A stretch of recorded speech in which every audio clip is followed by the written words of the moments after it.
Ah, how's it going? My fart noise scared you? I'm very sorry, sophisticated duck.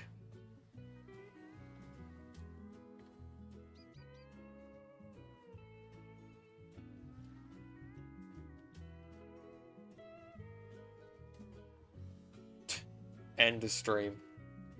No. Alright.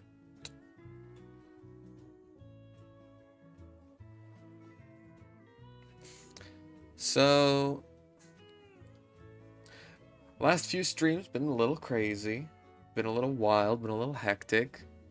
Thought we could chill out for a little bit.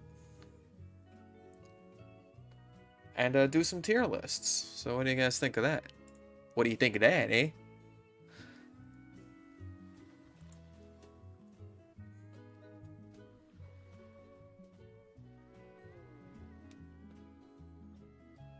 And then, like, if we manage to get through the tier list quickly enough, then we'll still do some TF2. Hang on. Gotta, like... Okay, good. I can still read the chat without my phone. That's good.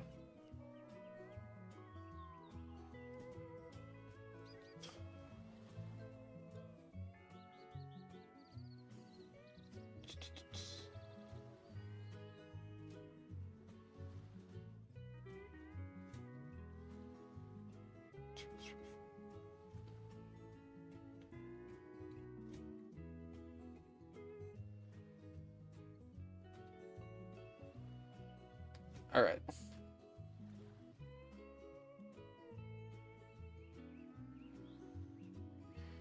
That business is taken care of. Always got some business. Anyway. Yeah, let's start off with this. Chat is a little bit in the way of the actual tier list. I'm not sure if I can fix that. Oh well.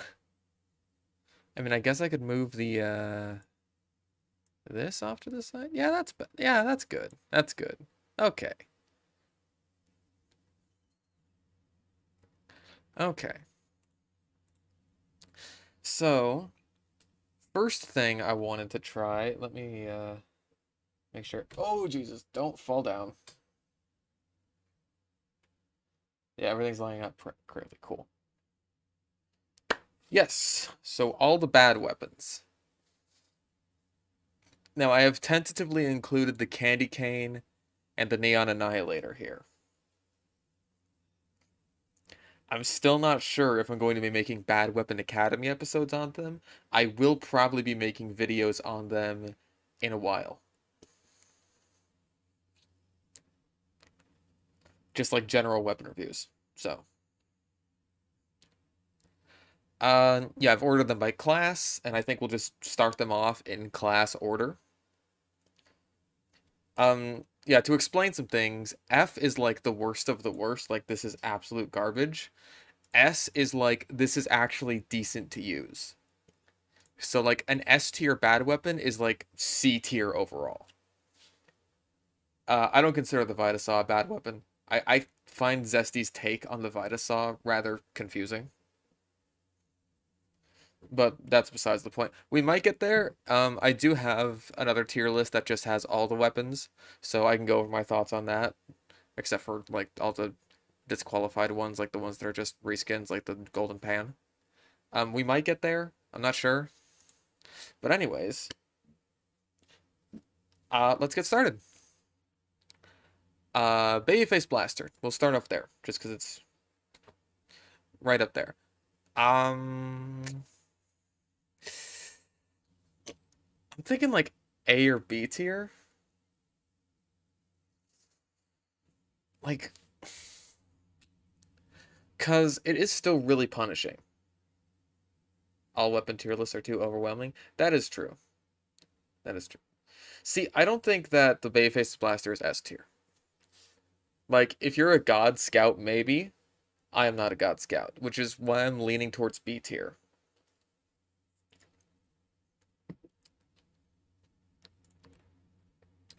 Like, it is viable. It's fun to use, but it's also really punishing. And so, like, if you get that momentum going, it is really fucking fun. If you don't, it's just, it can be painful. Yeah, well, maybe not based on the average player, just like, what's up? Who are you talking to? My chat. Your fake internet friends? They're not my friends. Your They're my friends? they're my fans. There's a difference. I have a fan. It's on the ceiling. Anyways. Yeah, like not being able to double jump also really hurts you unless you want to like sacrifice all of your boost, which is a pain in the ass. So I think B tier is fine. Backscatter, C tier. Fucking, it's alright. I hate this weapon. I hate it not just because, like, oh hey, this thing fucking sucks.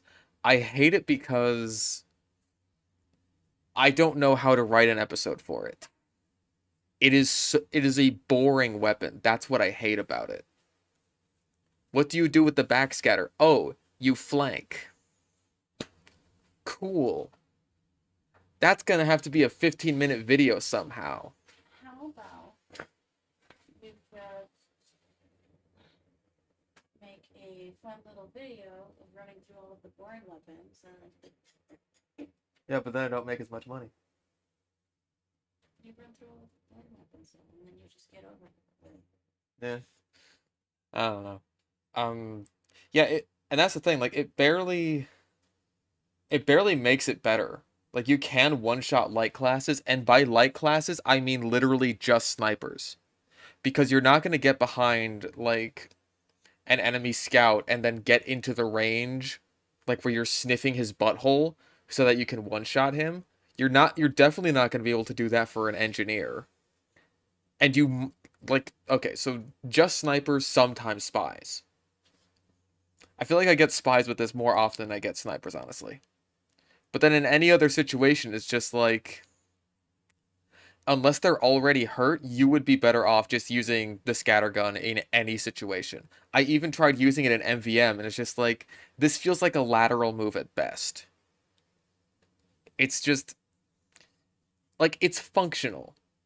It works, mostly, except for the bullet spread thing, which is fucking stupid and I hate it. Like, the thing is, why does this have two downsides? Why does it have the bullet spread thing and the lower clip size? It has like fucking twin drum mags on each side of this thing. Why does it have a lower clip size? Fuck. Like, if you got rid of either one of those, it would be better. Like, I don't think it would be good. I think it'd still be really boring, but it would at least be better. Just get rid of either one of the two downsides. I would personally vouch for the fucking bullet spread thing, but that's besides the point. But then it'd be fine. Shortstop. I'll go A tier. Shortstop is decent. It's not bad. I mean, it is still pretty bad, but because obviously it's on the Bad Movement Academy series, but it's not like horrible or anything. Like I have seen plenty of scouts use this to good effect. Like one actually in a competitive game one time, it was actually pretty interesting. Like he was kicking my ass with the shortstop. And it was just like and somehow he recognized me too. I was aliasing. He still recognized me. Ooh, making bacon? I thought you didn't like bacon. It's one of those things. Oh man. I'm sorry.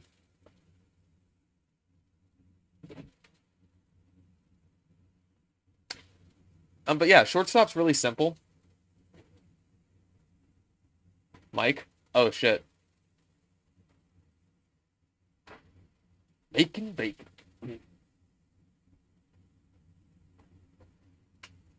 Yeah, the shove is really the thing that sinks this thing. because it's just like it's got a couple of nothing stats. The shove is really nothing. The what the fuck? What is buzzing?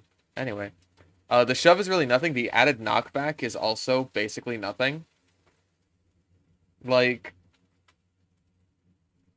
the faster firing speed, the reloading it all at once. I like that stuff. Like the tighter spread, making it into mid-range. I just think it needs a little bit of a damage tweak. It'll be good. Candy cane. If you can dodge explosives, this is really good. I think I'd put it below the shortstop. Because, like, what I like about the candy cane is that it's sort of like scout training wheels, right? For dealing with explosive classes. Because, like, if you're constantly out there eating rockets, eating pipes, then you put on the candy cane, that becomes a lot more punishing. You have to get better at it, like, a lot faster. It's the same thing I talked about with the stock syringe gun, which we'll get there when we get there. But, like, yeah, but when you're at that point of sucking where you are eating those explosives, dude, this thing is so punishing. Which is, what's up? Just patting my head? Okay. Yeah, exactly. It's training wheels. And also really good against, like, pyros, obviously. So if there's a pyro on your team, or on the enemy team that's giving you a lot of trouble, I think that the candy cane is a way better option than the sun on a stick for that sort of thing. We'll get to the sun on a stick soon. Fan of War is not that bad. I mean, it's still kind of bad. Because for a lot of scatterguns, it's just like shoot them twice, dumbass. But I found that for the shortstop, the soda popper, and the force of nature, where like they reload their whole clip at once.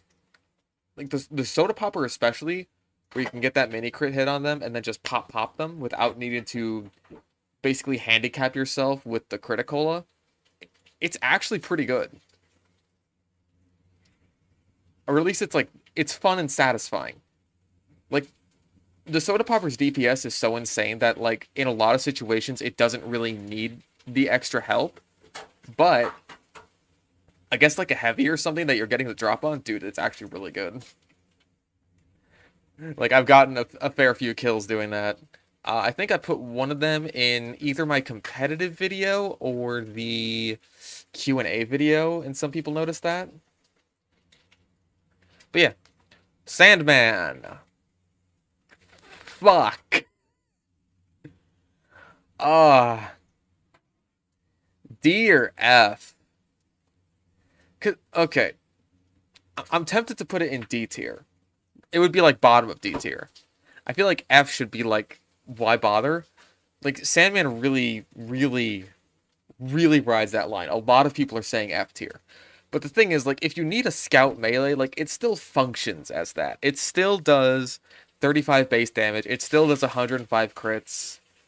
It's just that the ball is fucking worthless now. It does have a niche use in NVM. You're absolutely right about that.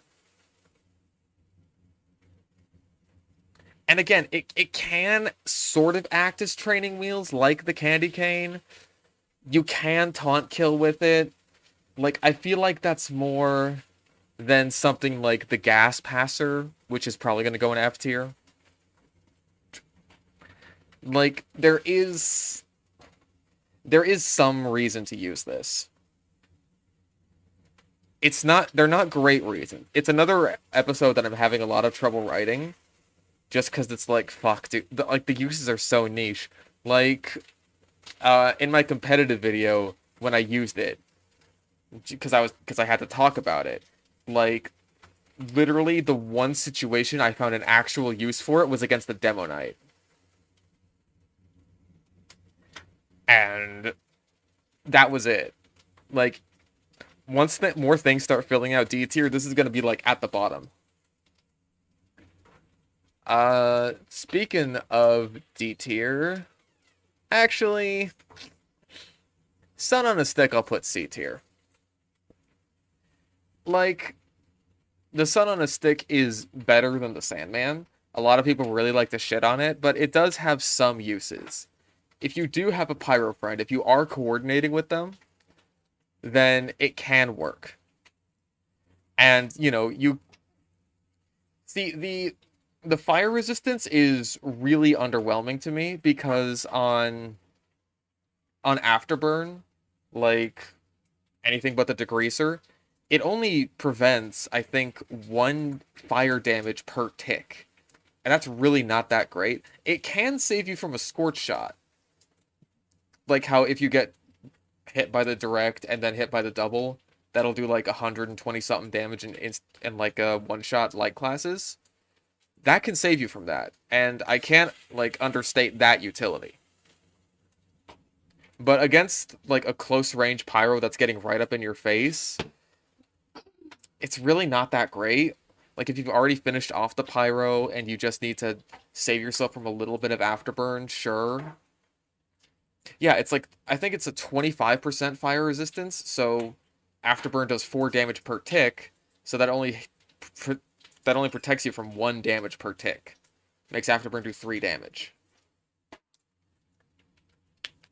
It's actually useful against the Degreaser. No, I think it's actually worse against the Degreaser, since the Degreaser only has 1 afterburn and TF2 rounds up. So that means it has 75% resistance against something that does 1 damage, so it still just does 1 damage. It's a straight downgrade against the Degreaser.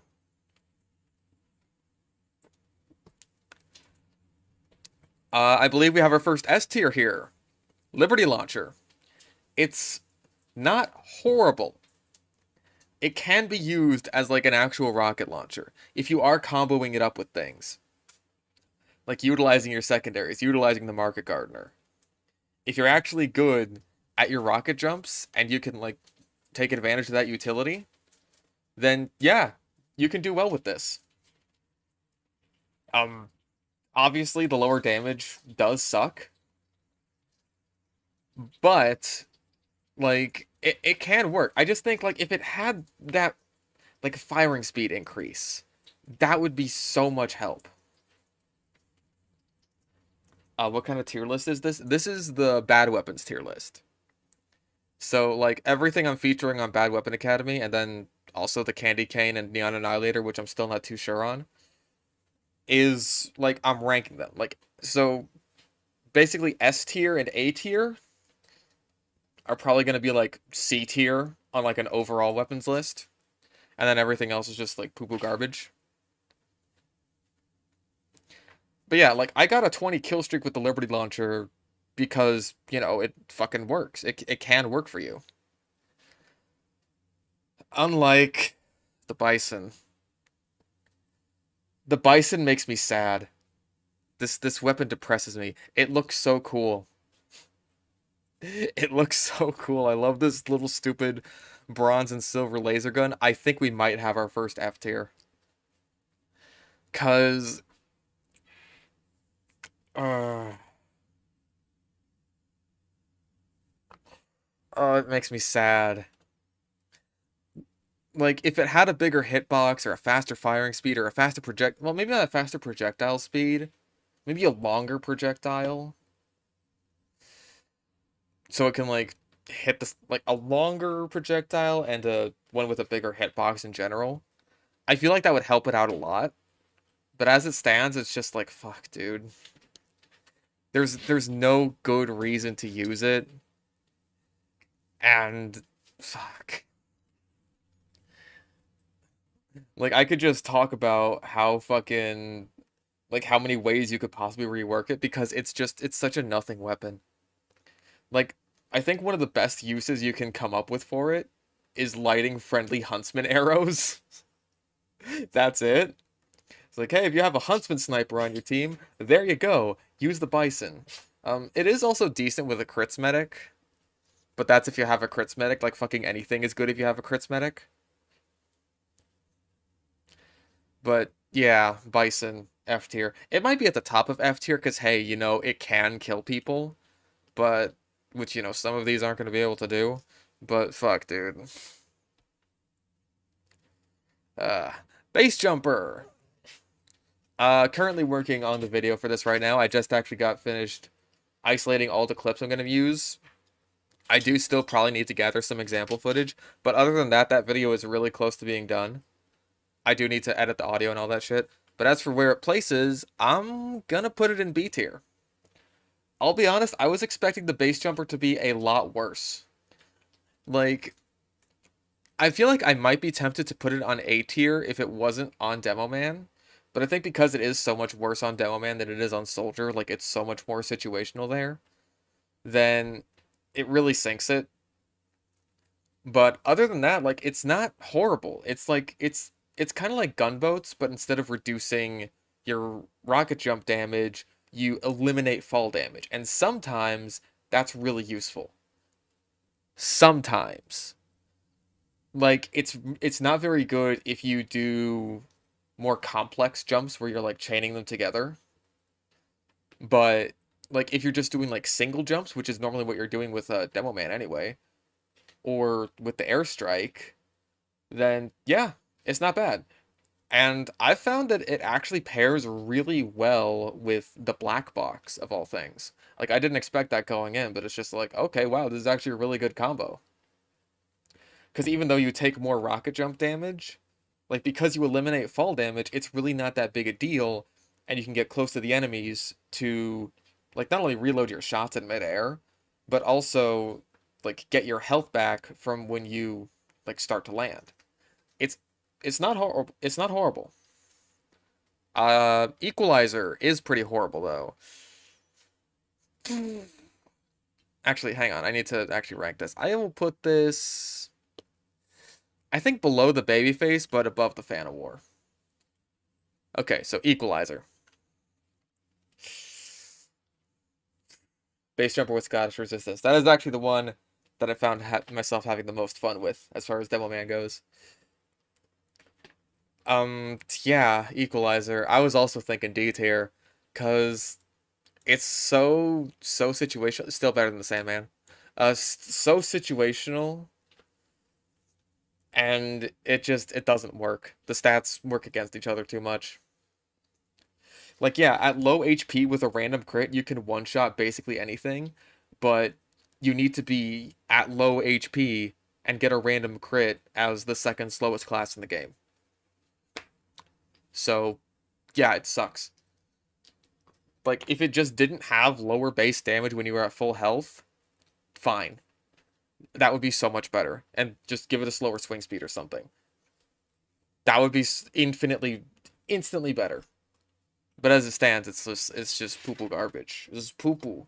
It's poo. Man Melter is A tier. I think I'll put it above the Candy Cane, actually. Like, if it weren't for the bugs with this thing, like, oh, so much better. It would be so much better. Where I can actually... It's okay. I got it. Yeah, if I could actually see the people I'm fucking shooting at and I'm not, like, blinded by my own flare particles, then, yeah, I would absolutely use this thing anytime there's, like, a scorch shot pyro on the other team.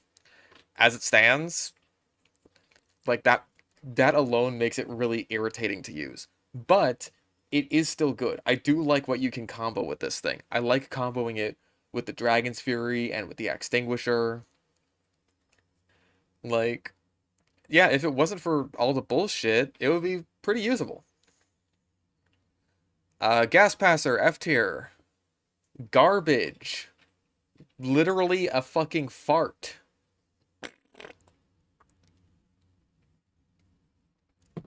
I feel like I don't have to explain too much about this one. For like a minute at a time, you can't even use it. And then once you use it, it's the exact same effect as if you had just walked at someone. Ooh.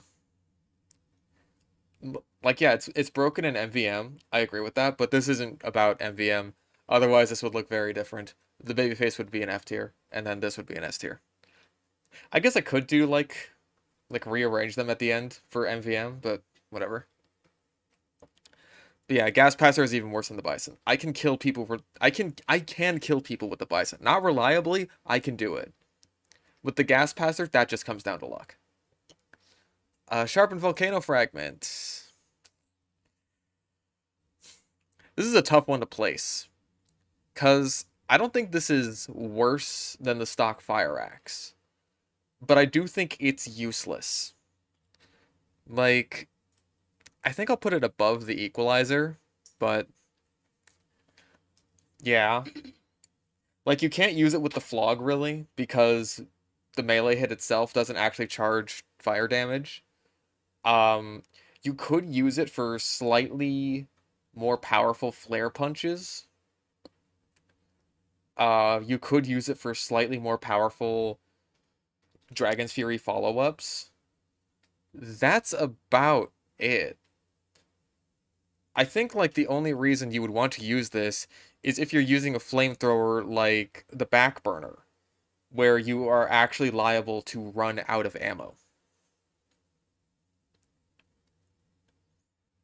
Because that's the only situation where it's just like, oh, hey, I want to be lighting people on fire. But even then, unless you're using the Backburner with the thermal thruster, then you're probably going to have a flare gun or maybe even a shotgun secondary that you can still damage people with. And even then, if you're using it with the thermal thruster, I would think that the power jack is just a better option. Neon Annihilator. This one... I feel like it's also A tier, above the candy cane. Just because it can remove sappers. How would I make the volcano fragment better? My idea for that was to make it kind of like a sticky launcher almost, where if you do enough damage, then you right click with the volcano fragment and it lays down like a volcano mine. That would be my idea. And like if someone walks over it or you can detonate it yourself, then like it does maybe 50 damage and also inflicts afterburn. That would be my idea for it. But yeah, just because the Neon Annihilator can remove sappers, I consider that A tier. It is outclassed by the Homewrecker, which is why it's not like S tier or something. And why it is on the list at all. Because like on maps without water, yeah, it is just a worse Homewrecker. But the Homewrecker on its own isn't a bad weapon. So, you know, it's fine. Like the water gimmick can work, but only on maps with water. It does kind of make you want to bump it down to B tier or something, but you know, there's always going to be a spy. So, fuck it. Third degree is... I'm thinking, like... It fucks over vaccinator medics, so I really want to put it in B tier. But I'm also... I'm feeling C tier. Because it's so situational.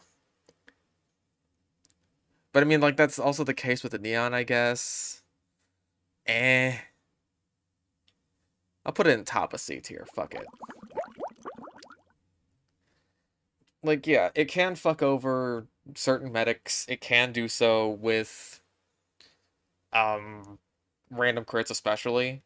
Without random crits, I might even be tempted to place it in D tier.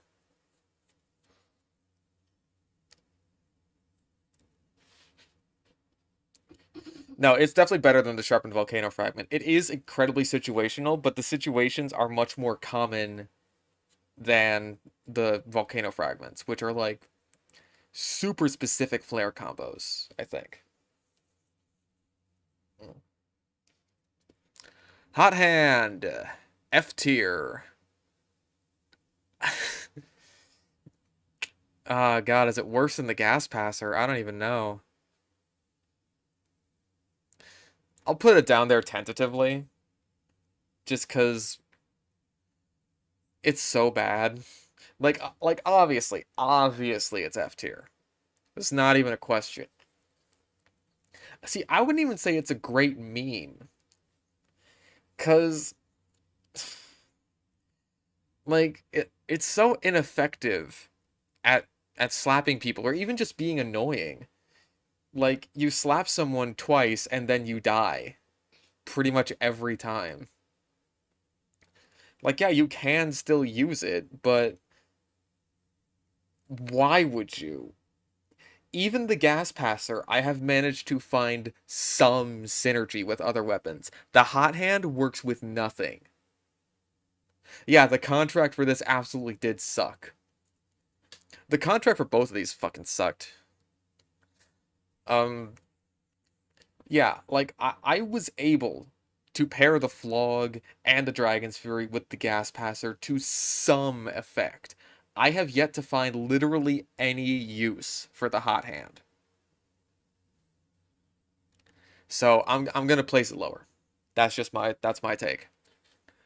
Caber.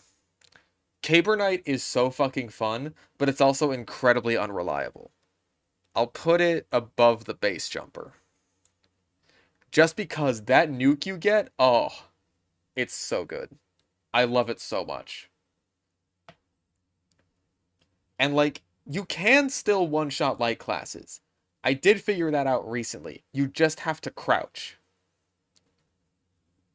Like, that's niche as fuck, but you can do it. You can still be a sniper terrorizer. You just have to crouch.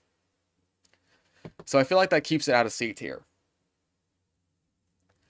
But, like, if you're just using it as a regular melee weapon, it's basically dog shit. And yeah, I also hate that it doesn't get mini crits on shield charges. That's really stupid. Yeah. But I would say the Brass Beast is S tier. Like, you can tear through people with this thing. I fucking love the Brass Beast. I think this is actually my favorite minigun in the game. Like, it's bad, but I fucking love it.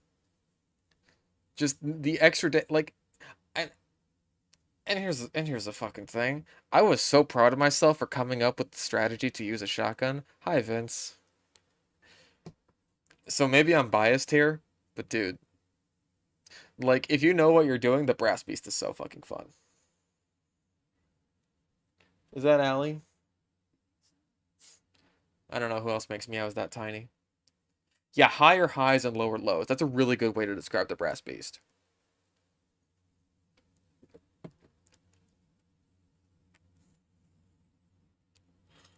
But yeah.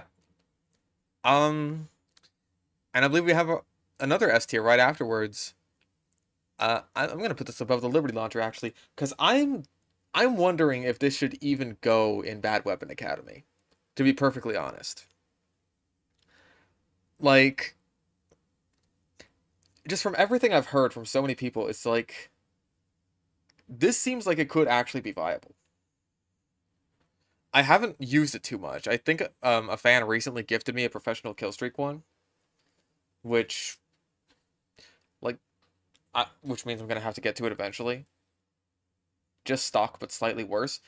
I mean, if you're using it against burning players, which is the thing that's kind of like I'm kind of off about, which is like using the Ring of Fire to actually light people on fire. I have not tried that. Like, all of my experience with heavy, I rarely come that close to other enemies. So, that's been kind of iffy for me. But I mean, like, at the end of the day, as long as you have ammo around, it's just a barely worse minigun, and that's really not that bad. Spy can jump over the rings, but as long, like, I feel like that's just extra insurance. Yeah, at its worst, it's just minus 10%. That's really not that bad. Buffalo steak. I'm thinking either... Okay. I'll put it in C tier. Above the sun on a stick. Just because it can be used as a sandwich. That's about it, though. Like, the actual intended purpose, if you use it with the KGB, it can be so fucking fun. But 90% of the time, just no. Just don't even fucking bother. Like, okay, maybe I'll put it at the top of C tier. Like, because you can use it to get to mid quickly, you can use it as a sandwich. Other than that, though, like, I feel like it comes in handy in more situations than the third degree does. So, fuck it. Oh boy, eviction notice. Fuck. Worse grew. Bad grew. Does like no damage. Um, it's either gonna be D or F. Like, why wouldn't you just use the Gru? Honestly, like if it's gonna drain your fucking health anyway, why bother? I'm thinking like I'm thinking like top of F, honestly. It does such garbage damage too, so like you can't even use it as an actual melee weapon. Like the warrior spirit you can use as a melee weapon. You're just gonna die doing it in pretty much the same way as you are with the equalizer. I will say it is a bit better than the equalizer though. Because you don't need to be at low health to get those ridiculously high damage random crits. You know what? I'll say it's better than the Sharpened Volcano Fragment too.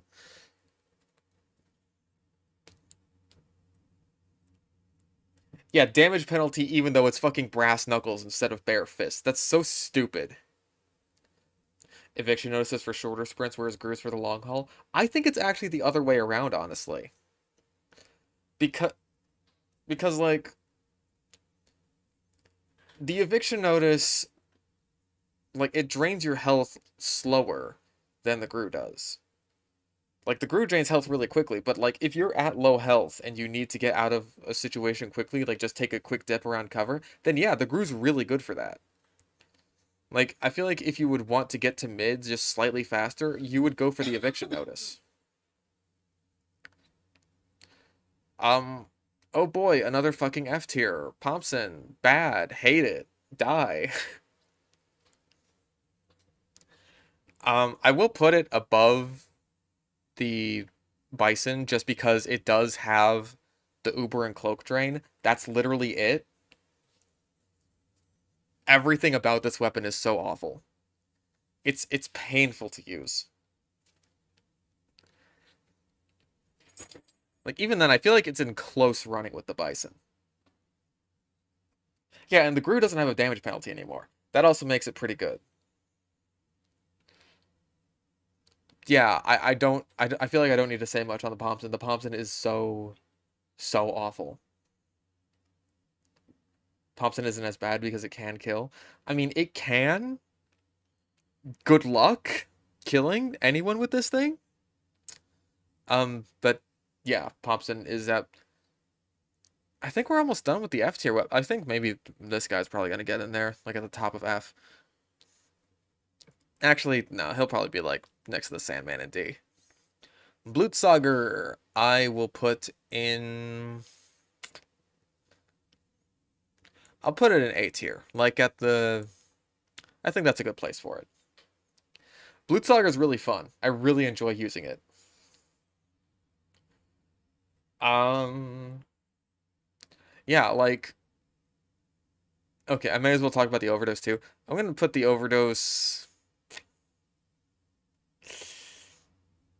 I feel like objectively the overdose is more useful, so I'll put it above it. Like they're pretty much neck and neck. I prefer using the Blutsauger because quite frankly, it's like here's the thing I didn't like about using the overdose. I actually found myself really disliking it, despite like everything Zessie's talked about with it. Because anytime I found myself in situations where it's like, oh hey, I'm in enemy territory, I need to back the fuck out, it's because that's after I used my Uber. So at that point, what I have is basically a worse stock syringe gun. I feel like this weapon is better the more aggressive the enemy team is, rather than the more aggressive you are. Because, like, if you're more aggressive, use the Blutsauger. If the enemy team is more aggressive and you're more defensive, use the Overdose. And I feel like as a medic, you are going to want to be defensive more often than offensive, but yeah, like certainly for gathering footage for, all the needle guns, I absolutely found myself preferring the Blutsauger. And here's the thing, the Blutsauger can still get you out of bad situations. Like there's a clip I showed in I think my most recent stream highlights where like I'm caught way the fuck out. I'm taking a lot of damage, I'm even covered in Girardi, but then I just like shoot a bunch of fucking needles out, start getting my health back. I get back I think like 30, 40 health, and then I make it back with health to spare. Like could I have done that with the stock syringe gun? No. Could I have done that with the overdose? Like maybe. I forget how much Uber I had. But yeah, stock syringe gun. Maybe I'll put it in B tier. Like bottom of B tier. The stock syringe gun does its job. It it's very good at doing its extremely specific job, which is it teaches you not to use it. Because it's not even that the damage on it is horrible or anything. It's that the damage on it only really comes into effect if you manage to master the skill ceiling with it, which is basically impossible for newer medics who have this as their only option. But once you get over that hump, you will absolutely have these objectively superior options. Um, Classic. I'm also going to say the classic is S tier. I'll put it above the Liberty Launcher, below the heater. Because the heater is stock but slightly worse. The classic is stock but substantially worse, but it's still it's still pretty good. Like you can still one-shot people from across the map. Like once you get over that hump like I managed to do, dude, classic can be really fun. You still get to keep like you eliminate tunnel vision, and I think that's really good. And something I didn't mention in the classic video, like even though you can't jump or like jump and shoot at the same time, you can jump and still keep your charge. And that's still really good. So, like, yeah, like at the end of the day, it's still a fucking sniper rifle. You can still one-shot any class in the game as long as you hit them in the head. And everyone seems to think that that's a very low skill ceiling thing to do now because fucking YouTubers. But yeah, classic's fun. Sydney Sleeper, I'll put it at like the top of A tier. Come on. There you go. I feel like it's worse to use than the classic. Even though you can one-shot like medics and gunslinger engineers with the fully charged body shot, even though you do still get like 200 damage headshots with the mini crits, I still feel like it's worse to use. Like this is just from my experience with the gun. Like maybe once I get to the point of using it more for Bad Weapon Academy, then yeah, I'll be like, okay, you know what? Actually, the Sydney Sleeper is S tier. But as it stands, it's felt super underwhelming. I feel like even like the support element of it, yeah, exactly. I was just about to say that. It's a support weapon, but nobody ever takes advantage of the support. It feels very much like the gas passer in that regard, but the only difference is like, you know, I don't have to wait a minute every time I want to shoot the Sydney Sleeper. And I do like using the Sydney Sleeper with the SMG. That's something I really like about it, is like you can combo with it. And that's really fun to do. Carbine. Yeah, it reminds me a lot of the Buffalo Steak, so I'm putting it just above it. It's worse Girardi and a worse SMG that fucked and had a baby. Like honestly, pairing it with the Bushwhacker can be fun, but it takes you so out of your element that I feel like it's more of a gimmick than anything else. So it's something that can work again like the Buffalo Steak, but I don't think it's worth the returns. Travelman Shiv, God. I feel like even the Sandman is better than this thing. Like, is this F tier? I feel like it might be. I'll just put it below the Sandman.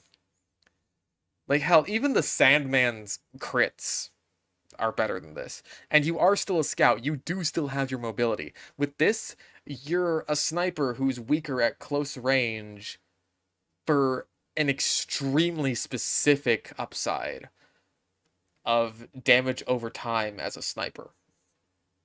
And I think that's really, really not even remotely worth it. Because, like, after, what was it, Tough Break, where spies now have reduced damage over time effects while they're cloaked? Like, why the fuck would you ever use this? Like, if you need to use anything, use Girardi. Because, like, Girardi is going to be useful in literally any situation. Because, you know, it's the sniper's best fucking secondary. Like, I guess it is kind of useful in that it's, like, on demand, while the Girardi is, like, it is on a cooldown. But even then, Girardi is still so much more useful because you can use it at range because it has huge splash damage, and because the spy's going to take way more damage while he's fucking covered in it. So, fuck it, dude. This sucks. Oh, we got a dono. Spaghetti is SS tier. I disagree. No, the Enforcer, I'll put it in A tier, just because I'll put it like below the Man Melter.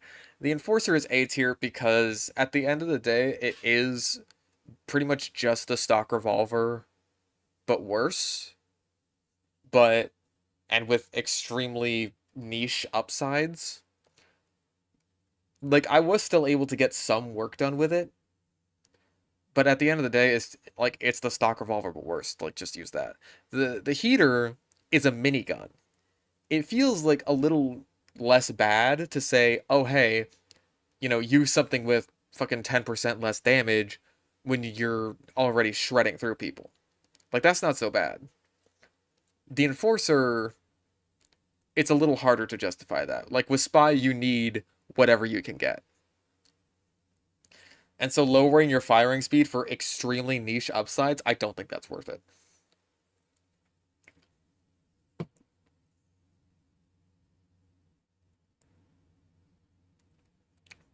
See, here's the thing, like, a lot of these things in D tier, and even some of them in C tier, I think they serve a purpose, but they're extremely niche.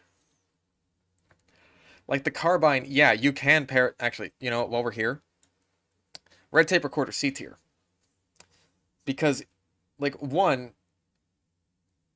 I view this on the same level as, like, the buffalo steak, where it's like, yeah, you can use it for the same thing that the other option does, which is like, you know, you give someone a sandwich, and then with the red tape recorder, you can still use it to disable buildings. And then the red tape recorder, despite being a lot worse at the whole actually destroying buildings thing, does have a very specific niche against mini sentries. So, like, yeah, a lot of these have extremely specific niches. Like, and I'm pretty much ranking them by the downsides or the viability of said niche. Like, gunslinger engineers, pretty common. Being able to use this with the bushwhacker, that can get you some kills. Being a sandwich, like the sandwich is pretty much Heavy's best item, so, you know, being able to use that for your medic still, that's really good. Uh, this fucks over Vaccinator Mags, which is the only reason it's this high. Yes, you can flank. It works with Pyros. It can still get you those high damage crits. It's better than the stock fire axe? Question mark. Eh. And then this is almost always garbage, except against Demo Knights, which is the one situation I found it to be good in.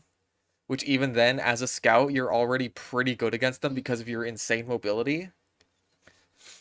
And then this is decent for tracking down invisible spies if you're not using Girardi or don't have it.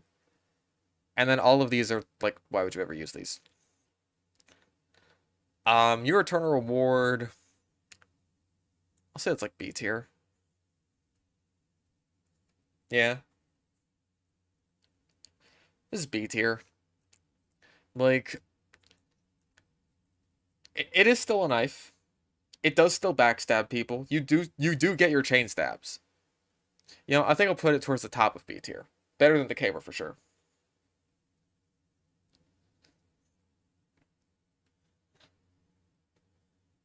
Cause like, dude, that like I want to put this higher. That fucking cloak drain is so punishing. Like, yeah, I do like the chain stabs.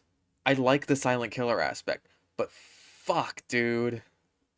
The cloak drain. You pretty much need to use the or otherwise you're not doing. Yeah, it's spy hard mode. That's a really good way to put it. And like honestly, I feel like the silent killer thing is just a thing you could put on spy in general to buff him. And it wouldn't be like that imbalanced.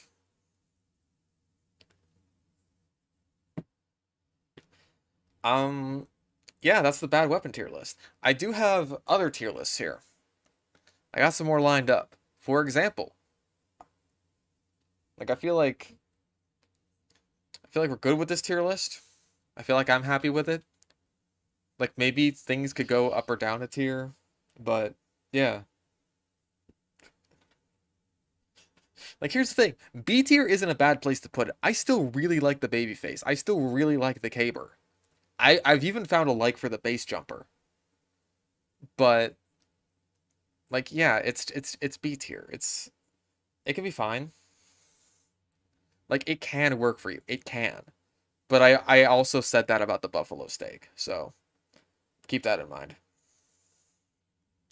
Uh classes. How do you feel about this one? So I guess for talking about classes, I'll probably just get rid of D tier, honestly. I don't feel like we really need it. Because like most of the classes are in a pretty good place. So let's just start off with S, medic, and that is the end of S. So S tier I will say is like if you don't have this class, but the other team does, you're at an automatic disadvantage. And medic is the only class I can say that really accomplishes that. And we're taking, I would say, both competitive and casual into consideration here.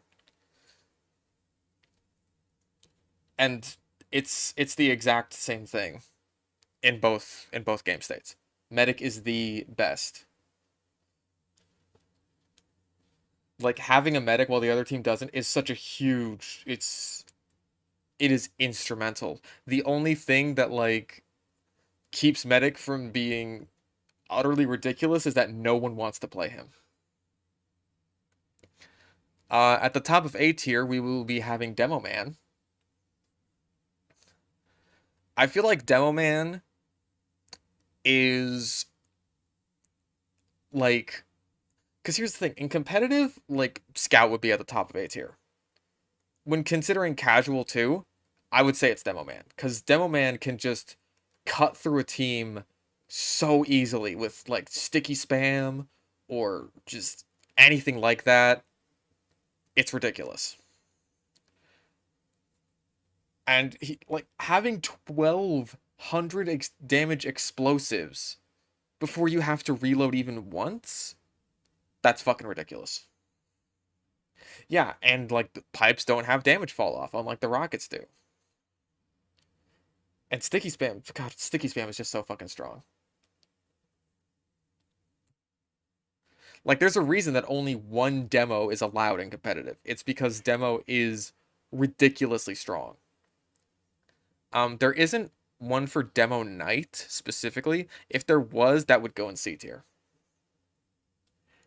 But I think just because that like Demo has Demo Knight even as an option, I think that bolsters his slot. Next up, I'll go Soldier. Soldier is just all around good.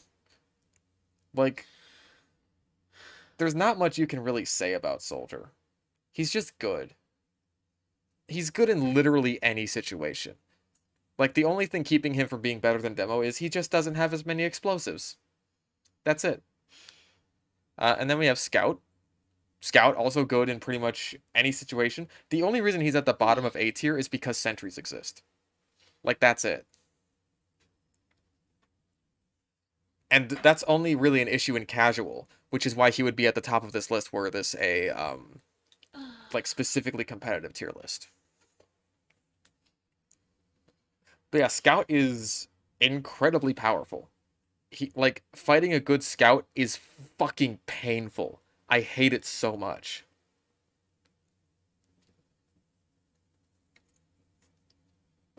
Yeah. Sniper is B tier. I will get pushback for this. I don't care.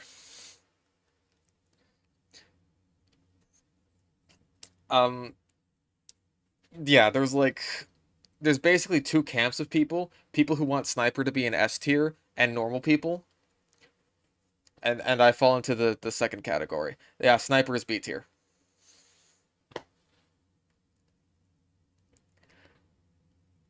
Here's the thing with Sniper.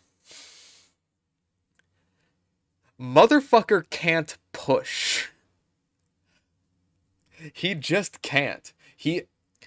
There is a reason I am putting him in the same tier as Engineer. Because he's very good when the game slows down. In any other situation where it's like, if the other team is being super aggressive, there's nothing you can do about that. If your team is being super aggressive, you really struggle to catch up. That doesn't matter when no one can walk through his line of sight. That doesn't matter if you can't establish a line of sight to begin with because the choke point is nothing but spam. Like, I'm just saying. Yeah, Sniper also has no mobility options. Good Sniper 1v12s? Dude, you have not played the game before. I have been in so many games recently where the other team had multiple, like, god tier snipers on them, and we just won anyway. Like, a sniper is, even a really good sniper is not a win con. It just isn't.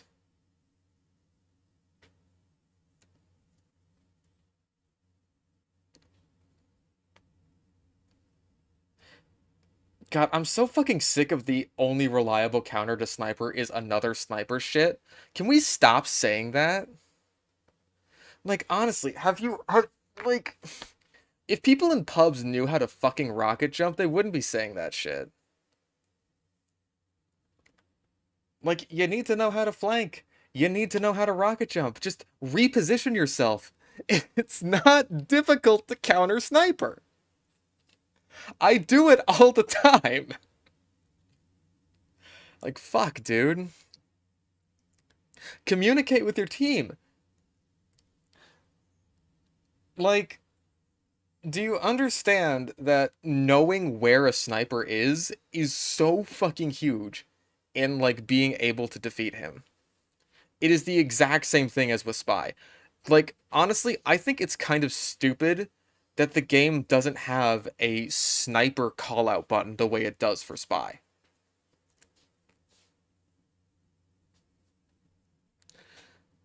I feel like I've made my case for why Sniper is B tier.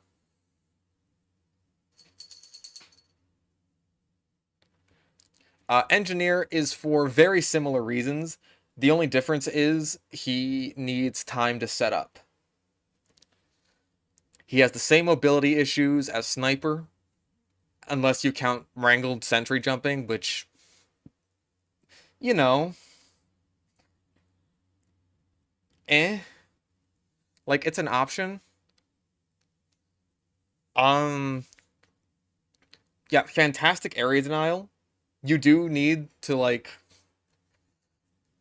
I feel like much like a good sniper, you are going to need to coordinate, you are going to need to communicate in order to like take down a really good sentry nest. Okay, like to circle back on the sniper thing, the thing that bugs me about the only good counter to sniper is another sniper argument is because the vast majority of the time, you switching to sniper is not going to help. Because if the other guy is that good, he's just going to outsnipe you. So all you're doing is just wasting a team slot in the vain hope that you might be able to outsnipe him. And if he's so good that he's able to single-handedly shut down a server, that's not going to happen.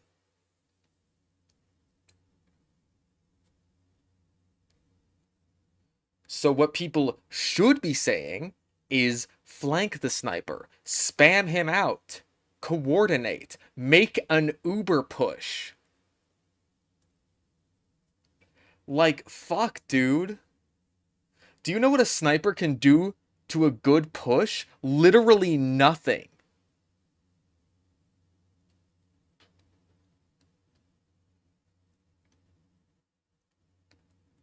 Like, there's nothing a sniper can do. Anyway, moving on. I'm gonna put heavy above engineer, actually. Because you want to talk about something bullshit? Like, if you're a heavy, if you're, Hibhab69, if you're a good heavy, you cannot shut down a server. Yes, you can. Yes, you can. Get yourself maybe another heavy or two, and just stand on the payload cart. You win for free. Literally no effort is required. Just stand on the payload cart, stay revved up forever. You win for free. Especially if you're overhealed.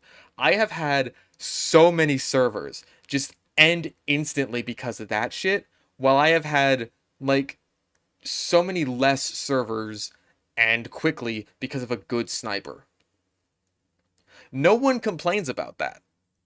No one ever seems to care about like stacking heavies on a payload cart because everyone always seems to think that class stacking is like this funny meme and not something that can like ruin a fucking match.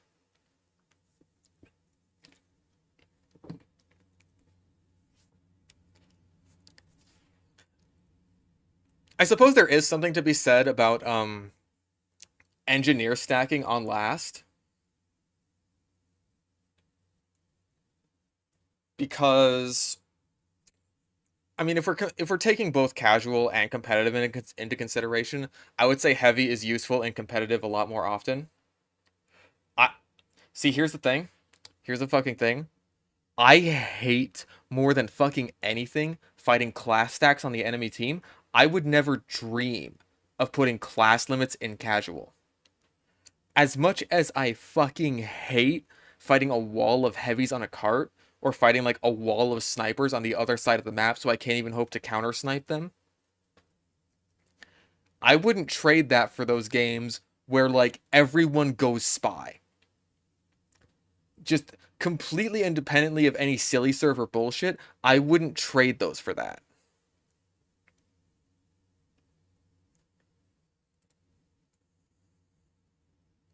That's not like something like random crits. Because random crits affect the game balance, sure, the same way that class limits do. But it's also bullshit. If they heavy stack use the vaccinator, that doesn't solve the issue. They're still pushing. Like, not much can stop that outside of a sniper or a spy, maybe. And if they're being that aggressive, then like I said earlier, a sniper is going to have a very hard time, like, actually maintaining a solid ground. Sniper is best when the game slows down, and if the cart is constantly moving, then he's going to have to constantly reposition himself. And that, like, really takes away from his ability to fully charge a shot, against a heavy. Or multiple heavies, rather, who are now, like, going to be firing at him and constantly fucking up his aim. All right. Pyro is at the top of C tier.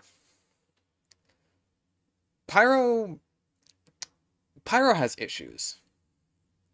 Pyro has a lot of issues. I might make a video about that at some point. But his flamethrowers damage and range are pretty bad, but they're very easy. That's not bad. It's just like it's balanced, right? But the problem is he kind of becomes a worse version of Heavy in a lot of situations. Like if it weren't for Air Blast, Pyro would be below Spy. But because he has Air Blast, he still holds his own. Like it's a high C tier. But Pyro can really struggle if like any of these guys are competent.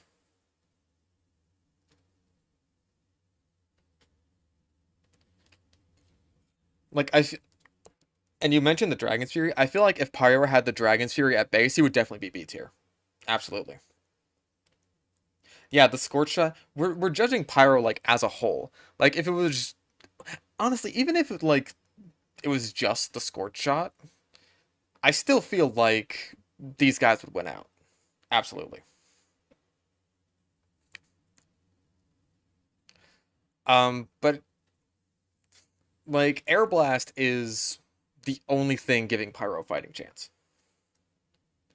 Otherwise, he does end up becoming a lot like a Spy. He does end up needing to flank or just like stay sort of on the back lines of the enemy team, maybe, where he can get some picks. Or else he's just like, I don't know, a fatter scout with a flamethrower secondary. Eh. Yeah, Pyro has his issues, but not as many issues as Spy. Ah, Spy makes me sad. Like, here's the thing. A good spy can be really fucking irritating to fight. Mostly because all good spies use the kunai, because they know that if they get one backstab on a moron, then they'll just never die. And also a spy is like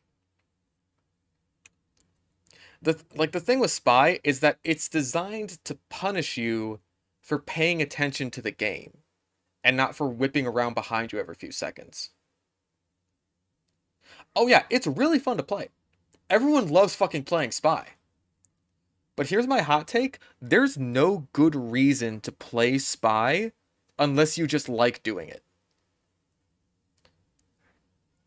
Like, you ever see that Salmonella video where he talks about deformities you might have? And he talks about the accessory spleen? Like this little piece of spleen that's just attached to your spleen. It doesn't actually do anything. The Spy is the accessory spleen of TF2. He doesn't really need to exist because there's no job that he does that other classes, like Sniper, can't do better.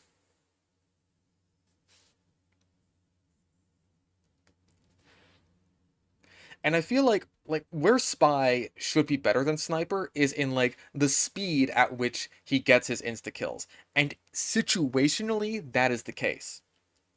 Like, let's say you have 3 overhealed heavies standing in a row. Like, a Sniper is going to have to, you know, take the time, charge up his shot all the way, bang.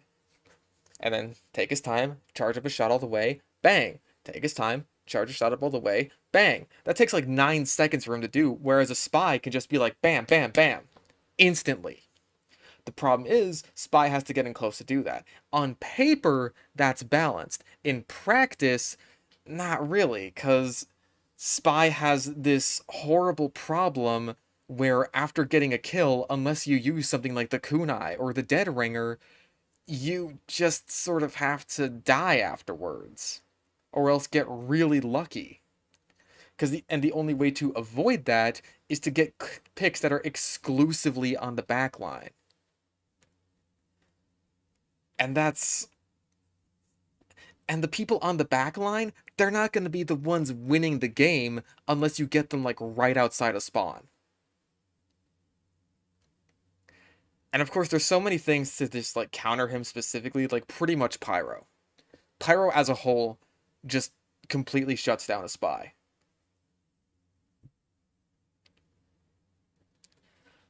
And I feel like you mentioned like a smoke screen. I think it would be really cool if Spy had like a flintlock pistol for a primary that like did decent damage, fired one shot, but when you fired it, it creates this big smoke screen. I think that would be really neat as like a tool for Spy, because it kind of fits in with his theme. Like I want to be able to do more sabotage type stuff, or just do creative things. Ah, and even like if you bring in the sapper into the argument, right? The sapper is mostly good for disabling buildings. It's not really great at destroying them unless the engineer is already dead, because you can get in there without having to like worry about the sentry shooting you. And yeah, you should buff the disguise kit. You should be able to like fake certain actions while reloading. You should be able to reload while disguised without needing to like waste a shot from your revolver first, and only being able to do that the one time because the revolver clip loads all at once. That's fucking stupid. And you should fix all the stupid bugs. So, uh, like fuck, dude. Spy just bums me out. Like there's so much potential with this class. And yeah, the Homewrecker exists. So even if the engineer is dead, you get the sapper, then you just hear that clink. Oops, sapper's gone. Because Pyro needed another way to completely fuck over Spy.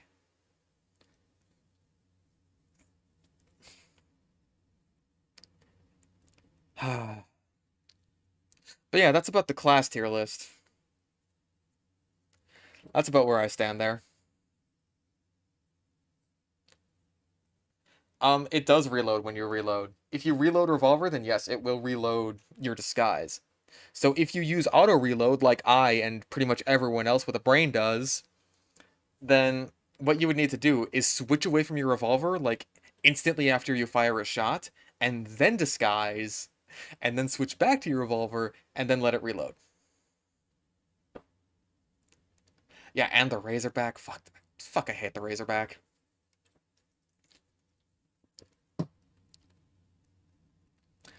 Um, what else we got?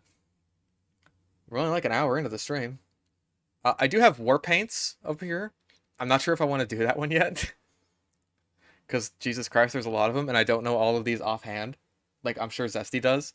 What I do have are maps. And maps, a lot of these I do know offhand. I have the list here, just that has all the names for them, just in case there's one I don't recognize offhand. So, yeah, I'm thinking maps next. First up, we have Five Gorge. I really like Five Gorge. A class tier list for times 10. It's been so fucking long since I played times 10. Um, okay, so I'm just gonna judge by how well they play. By how well they play. So Two Fort, I'm very sorry to say, is not gonna be an S tier. Where is Two Fort anyway? See, I'm not sure like how these are listed. Because I would think that like if these are listed alphabetically, then Yukon would be at the very bottom. Because you have Five Gorge here, that's like, a number, obviously. And you got like Banana Bay, Barn Blitz, Brazil. But then you got Mountain Lab here. Why? Why is it ordered this way? Yeah, there's Two Fort. Anyway.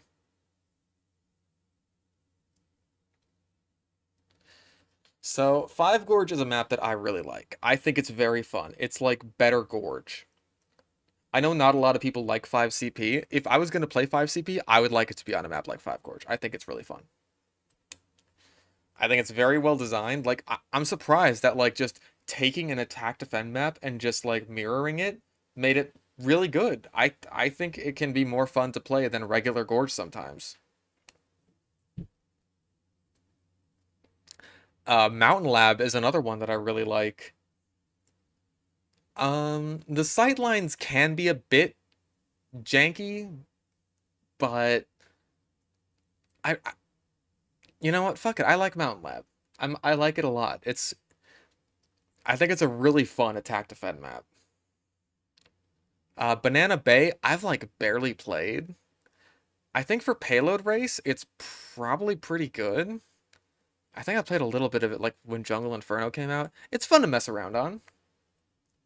Like, I think the criteria for a map being in D or F tier should be like, this is painful to play on and I hate this. Barn Blitz. Barn Blitz is really fun. Barn Blitz is really fun. I greatly enjoy Barn Blitz. Ooh. Actually, that last point, never mind. It's in B tier. I just remembered how much of a pain in the ass that last point is to push into. Oh god, Barn Blitz can be a pain in the ass. But other than that, Barn Blitz is really fun. And you know, I feel like the last point of a payload map should be kind of a bitch to go through. Just like, and I think that's why a lot of people end up liking payload, because the games don't just end instantly if someone's pushing, because you can stack last. You can at least play a little bit. Brazil. Brazil has a lot of empty space on it. I'll put it in C tier. Like, I think it's fine. Brazil is a fine map. What is this one? Carnival of Carnage? I think. Let me check. Are these like listed at all? Okay, no, they're not ordered at all. How are they? Fuck, dude. Okay, I think they're ordered by game mode. Yeah, let's do map name. Yeah, Carnival of Carnage. Okay. Oh god, the bumper car shit. I'll put it in D tier.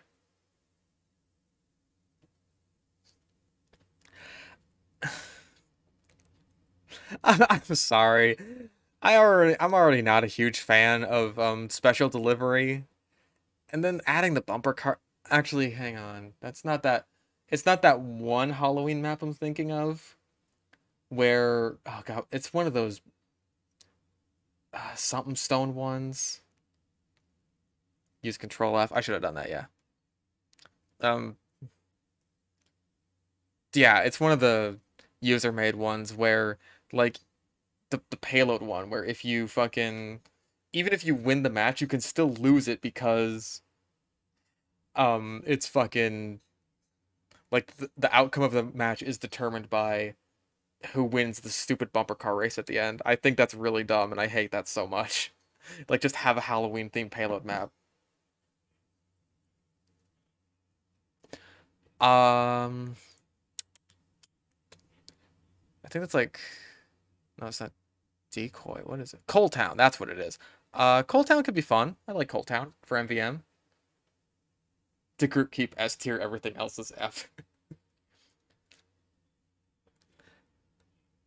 I'm not sure if this also counts the Ghost Town version.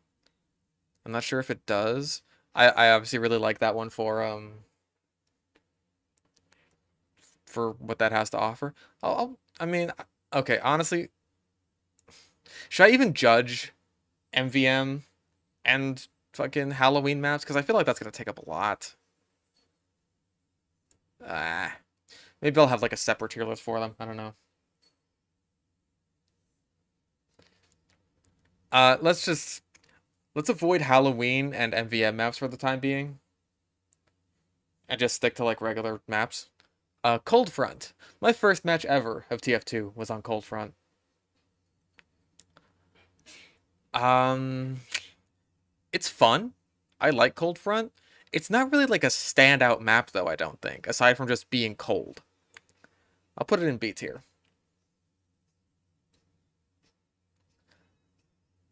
Koth, I believe this is Koth.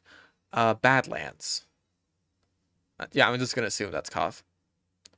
Badlands is fun. Everyone likes Badlands. Um, yeah, I can't think of anything wrong with it. It's not super iconic, but yeah, Badlands. I like it. Foundry. Foundry can be fun. I mean, I don't think Foundry's a particularly bad map. I'll put it in B tier. I mean, I have it selected, so. Gorge. I don't think I'm gonna be ordering these, by the way. Like, this is better than this. It's just like I'll put them all in tiers. I think Gorge is like B tier. Like, it's a bit choky. Maybe if it was multi-stage like Dust Bowl, it would be more enjoyable. But as it stands, it's just like, yeah, it's kind of choky. It's attack defend. It could be a bitch to push through, but that's part of what makes it fun. Gully Wash, a competitive staple. I enjoy Gully Wash. Like as far as 5CP goes, pretty good map. Metalworks I'm less of a fan of. I'll put in C tier. Oh god. Oh, power D tier. Fuck it. Since they added the timer that makes stalemates even worse than they already are, Powerhouse is absolutely D tier.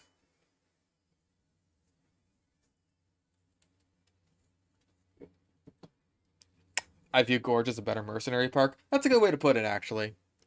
Yeah, maybe what Gorge needed was like a third point. That might have made it a bit better. Because I feel like Gorge is a very short map. Process. Favorite 5CP map. I love Process. I'm always happy to go on Process. Is that fucking... Oh my god, what the fuck was it called? What the fuck was it called?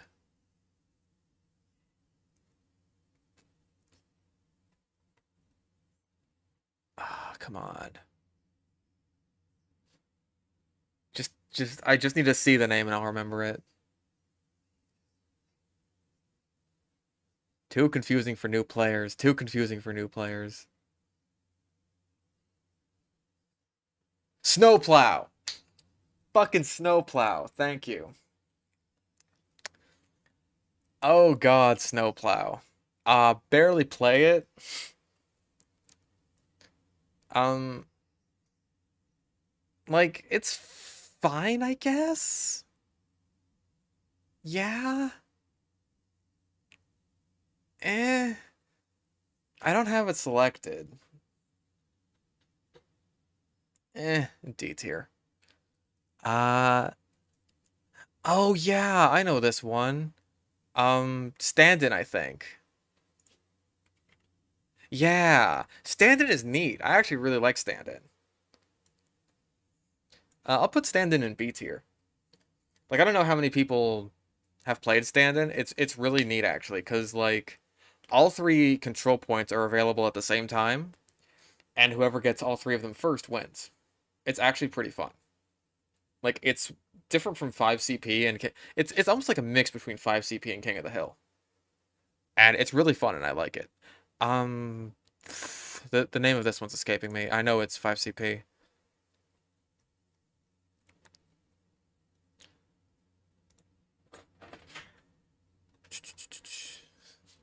It's not. No, I know it's not Granary. Not Metalworks. Vanguard. Thank you. Christ. Yeah, Vanguard is like kind of generic 5CP map. C tier, same as Metalworks.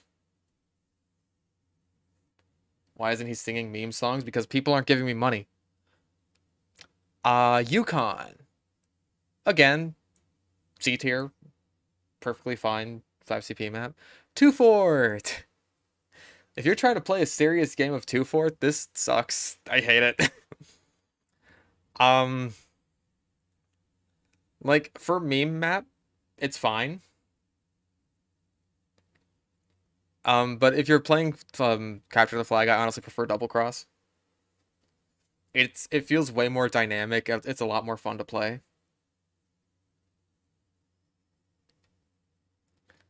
I think this is regular Gorge. Wait. Oh, this is probably for Manworks. Yeah, because there's Hellfire. And this is the other CTF map.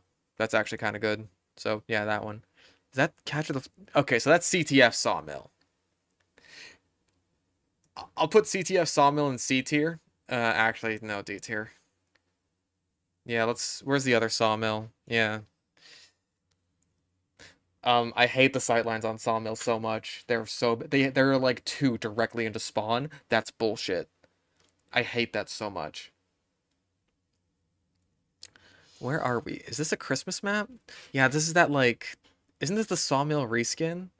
Turbine is F tier, by the way. I don't need to explain myself. What is... I know that point. What is that point? It's attack defend, right? Yeah, there's still some in there.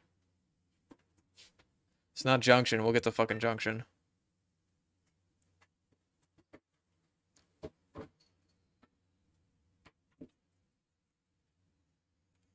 Thank you. It's not... Is it well? It might be CTF well.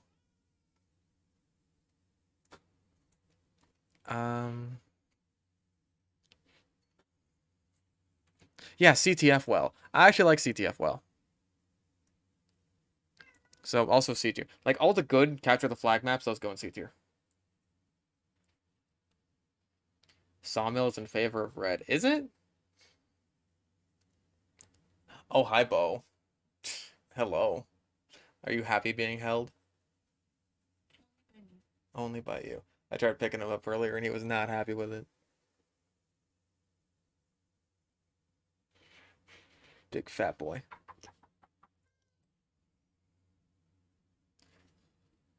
Yeah, the CTF maps that I find tolerable to play on, I'm putting in C tier, but I still don't have any of these selected at all. Degroot Keep. I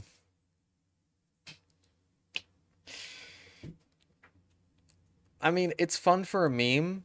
I feel like I can't tolerate playing on it for too long, though. Egypt. As far as the attack defend goes, like it does have multiple stages. It's decent. I'll put it B. I still don't have it selected though. Enclosure I really like. I'm putting Enclosure in A tier. Oh, thank you. Thank you for the $5. Do you think Mercenary Park would make a good payload map? I think with some minor changes it could be really good. Maybe actually. That might be a decent way to balance it instead of being attack defend.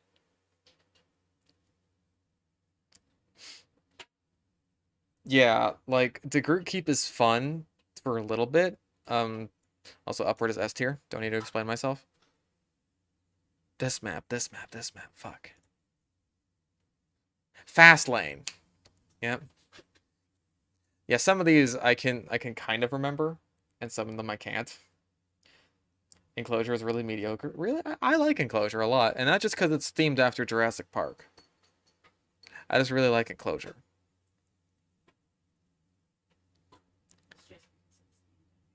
It's not because it's themed after Jurassic Park. No. Shut up. No. It's not. She did. Yes. Fastlane again. I will continue lying to them. Yeah, Fastlane is fine. I enjoy well. I enjoy it. Upward is flawed. It is flawed, but like, you know, so is Process. I still put that in S tier. Like pretty much every TF2 map has some kind of flaw. Oh, is this Gold Rush? I'm not a fan of Gold Rush. I'm putting that in C tier. High Tower. Listen. Listen. It's not the reason. Oh god, is this Junction? F tier. Oh, that's not well, that's freight? Oh, that is freight, isn't it? It looked like well from there. Um, yeah, I'm not huge on freight. Actually, I think I might put freight in D tier. I'm not a fan of the train.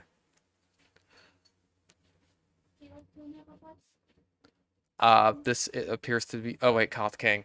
Um, Koth King is fine. It's a fine Koth map. I have it selected. It's not terrible. Actually, this might be Koth bad. You know, I'll put Badlands. Both versions of Badlands go in A tier. They're good maps. No, honestly, I think Turbine is worse than 2-4 by a significant margin. Hot take. I really don't like Harvest. I actually fucking hate Harvest. No, no, no, it has nothing to do with that. I fucking hate Harvest because your spawn is like 5 feet wide. There's 2 exits only on either side of your 5-foot wide spawn. There's a fucking high ground right above your spawn that any explosive class can jump up to. Babe. What? I know none of the words you're saying. Okay. Well, they do. But any explosive class can just get on the fucking roof and spam explosives down and just spawn camp the shit out of you, and there's nothing you can do about that. And also, every time I go on literally any fucking Harvest server, it is just swarming with skunts and demo knights, and I fucking hate it. Like, everyone always talks about, like, fighting ridiculous snipers on Harvest. That has never been my problem. It's always the scouts. And every time Halloween comes around, I have to play fucking Halloween Harvest. And it's just like, fuck, I can't believe I have to play Harvest again.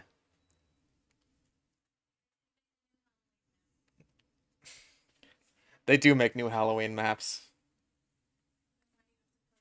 Because I need to do it to get funny hats.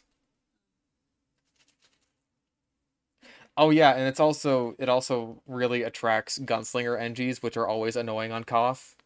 But on Harvest, I feel like they're especially bad. I really fucking hate Harvest.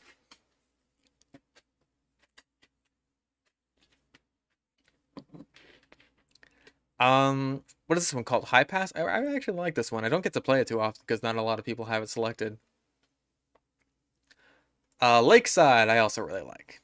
I like Lakeside. Lakeside is fun. Okay, real Lakeside isn't fun.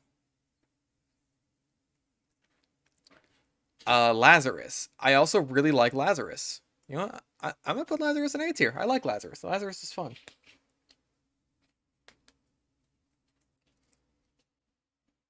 High Pass is super underrated. I agree with that. I find High Pass to be really fun. Halloween, Halloween, Halloween. Or MVM, Halloween, MVM. This is literally the test map. So no. Mossrock for attack defend is actually pretty good. I'll put in B tier. Is that fucking pastime? Is that what this is? Because that's Big Rock. I know Big Rock. That's Ghost Town. This is... Oh, this is that payload race map, isn't it? I know this one. I actually think this one's pretty good for payload race. But no one ever plays on it because it's not Hightower.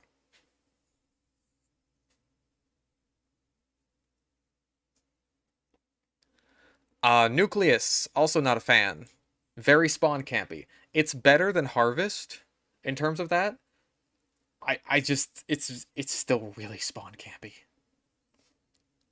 Like, a lot of King of the Hill maps don't have this problem, but fucking Harvest and Nucleus absolutely have this problem.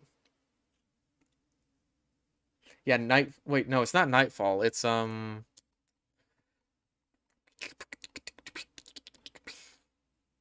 it is Nightfall. Oh, Pipeline is the other one I'm thinking of. I also like that one.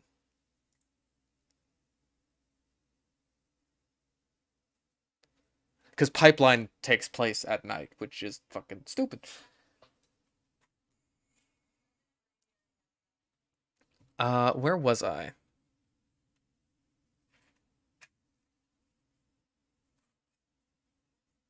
I don't know these ones. What is this one? Oh, is that fucking Hoodoo? Oh. No, that's not Hoodoo. It looked like it, though. I'm not sure what this fucking map is.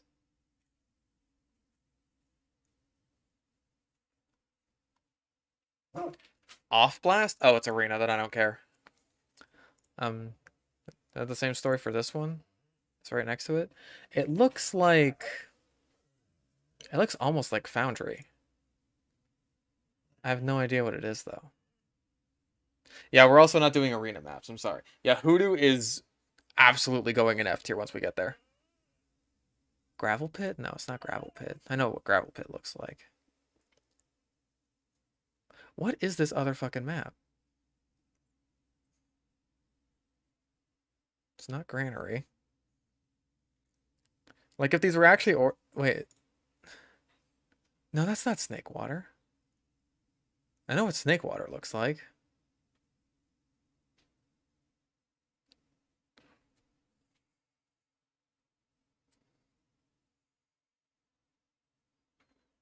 It's not High Pass, Koth King.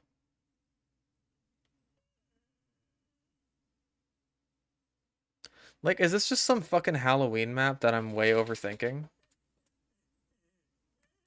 Jock, come on. Or is it Manpower? Because of... Oh, it's a pastime map, Brickyard. Then I don't care. I'm gonna guess this one next to it is also pastime. Yep, District. Okay, that also looks like pastime. It is. Fuck.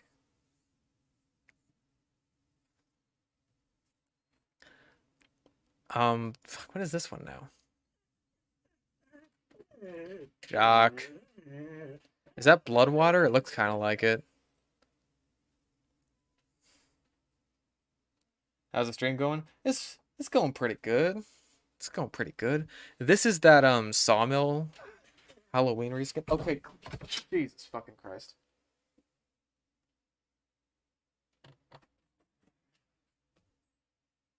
You can come out now. Fucking hell, dude. Why do people hate Hoodoo? Because chokes and sightlines and chokes and chokes and chokes. It was payload before they knew how to make payload maps. Where the fuck was I? This almost looks like Manhattan, but I don't think it is. What is that map?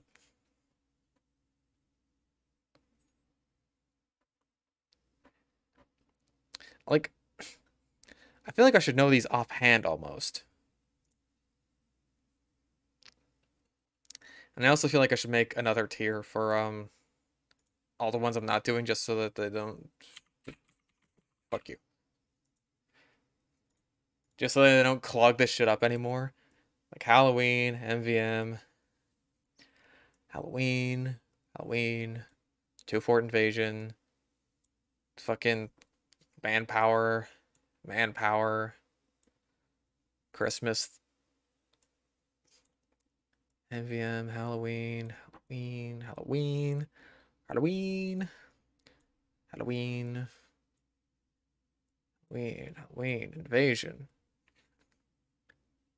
I think this one's Halloween. MVM, Halloween, MVM, Item Test, Big Rock, Ghost Town. This was like some crap. Yeah, these are all pastime or something.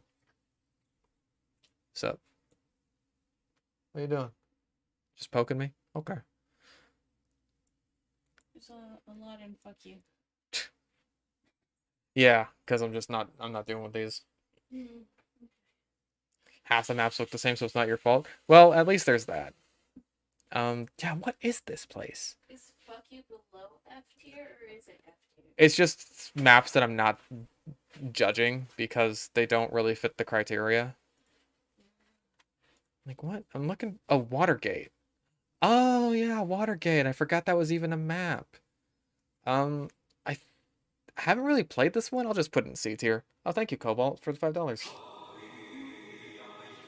Please tell me you're doing player destruction mass is among the funnest in the game. Well, apparently I just put it in C tier. Cause, yeah, I literally didn't recognize it because I've almost never played it. Pipeline is also another fun payload race one. Bad Water, S tier. Your boy loves him some Bad Water. Fuck you. And then Borneo, another one I also really like. Fuck you. Oh boy, Frontier. I play a lot of Frontier. Frontier is C tier. That second point alone, fucking hate that sightline. Jesus Christ, it's way too big. There are a lot of really bad sightlines on Frontier. There are also some sightlines on Badwater. Nothing is as bad as Frontier. Oh boy, Hoodoo.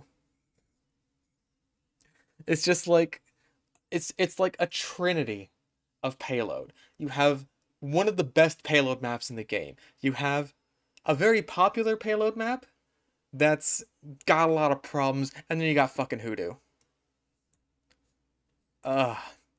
Pier is also I'm putting C tier.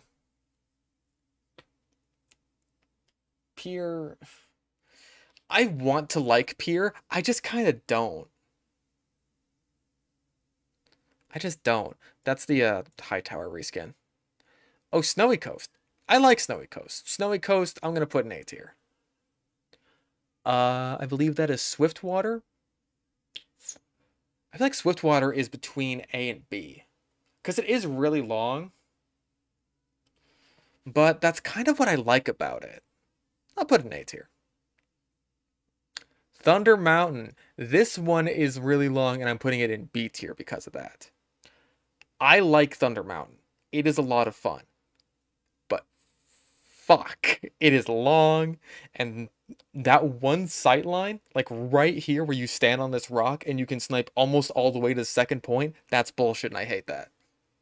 The rest of the map doesn't really have too many problems, though. It's just fucking long. Oh god, what, Bill? This absolutely does. Like, even everything aside, this deserves to be in fuck you tier. Yeah, roll your sleeves up. We're coming to the main thunder. The striking thunder. The big thunder. Thunder Mountain, baby. Crash that. Like, I love Thunder Mountain. But fuck is it long. Is this another Sawmill? This is like Arena or fucking some stupid bullshit. No, we're not doing more Sawmill. Yeah, Special Delivery. D tier. Don't like it. Oh, I believe we are at Snakewater. Snakewater's A tier. I really like Snakewater. It's a good 5 CP map. And I know everyone likes to say, hey, the snakes, they added the snakes. I don't fucking care about the snakes. Tricked you. It's Egypt, and we're both flog pyros. Oh, there's Dust Bowl. I was just about to say, like, I haven't even fucking seen Dust Bowl. Steel. If everyone knew how to play Steel, I would probably put this in, like, A tier. As it stands, just because it's so confusing for, like, everyone involved, unless you're playing competitive, I'm gonna have to put it in, like, C tier. Speaking of C tier, actually, no. Sweden is D tier. I don't like Sweden.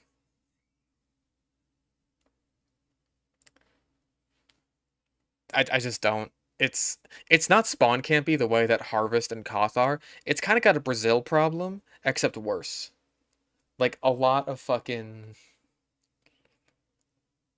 like a lot of empty space, but that empty space is also sight lines, and I don't like it.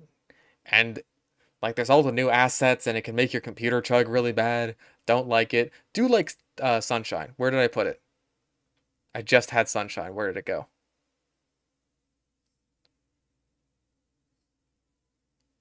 I'm going to trust that it went into B tier. I don't see it anymore. Oh wait, no, I just didn't let go of it. Okay. Yeah, Sunshine is B tier. I like Sunshine.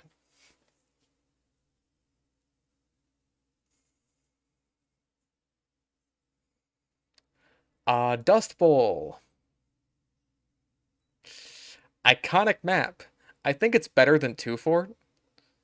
I'll put it in C tier. Granary. Good map. Enjoy it. What is this one? Oh, Gravel Pit. Yeah, I like Gravel Pit. Gravel Pit's in B tier.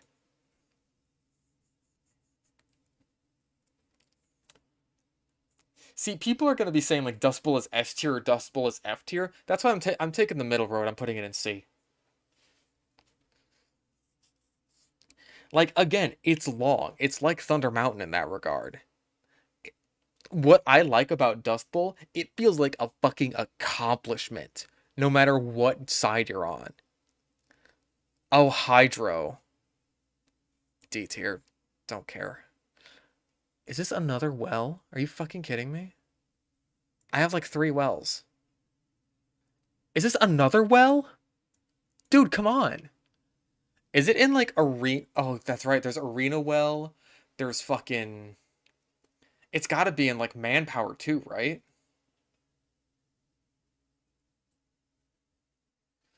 Viaduct.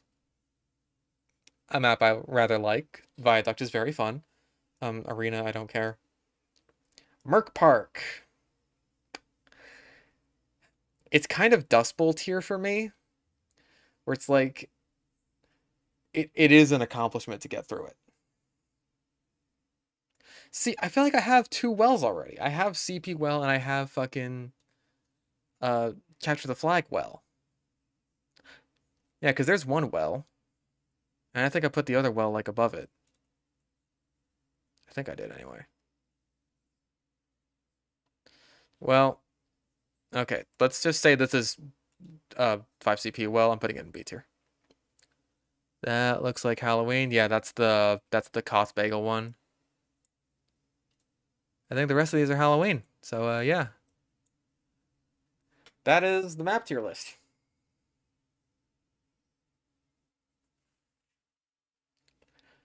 Again, I'm pretty pleased with it.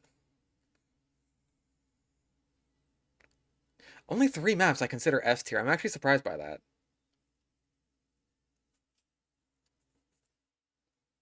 See if we can get rid of the maps thing. Now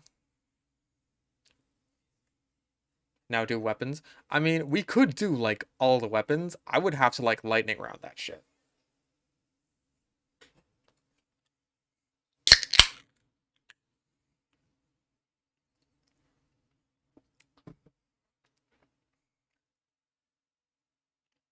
And I would have to like take into account, and it would have to be like the maps one where I don't actually rank them by like which is better than the other, and it's just like this is this tier, this is this tier, yada yada yada yada. Um, and again, I am gonna have to add a fuck you tier just for the reskins.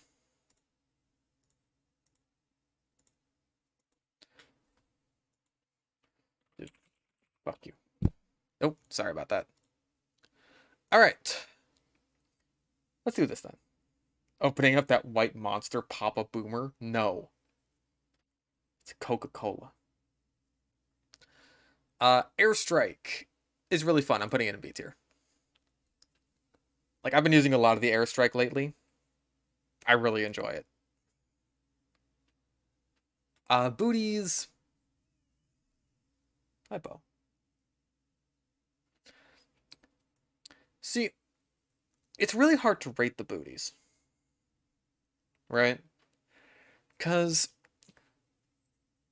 like, they're not fun to use. They're not active weapons. But, I mean, they're useful. I'm putting them in C tier. Like, they're fine. Ambassador, I will... hovering on between B and A. I feel like B is a good place for it. B is fine.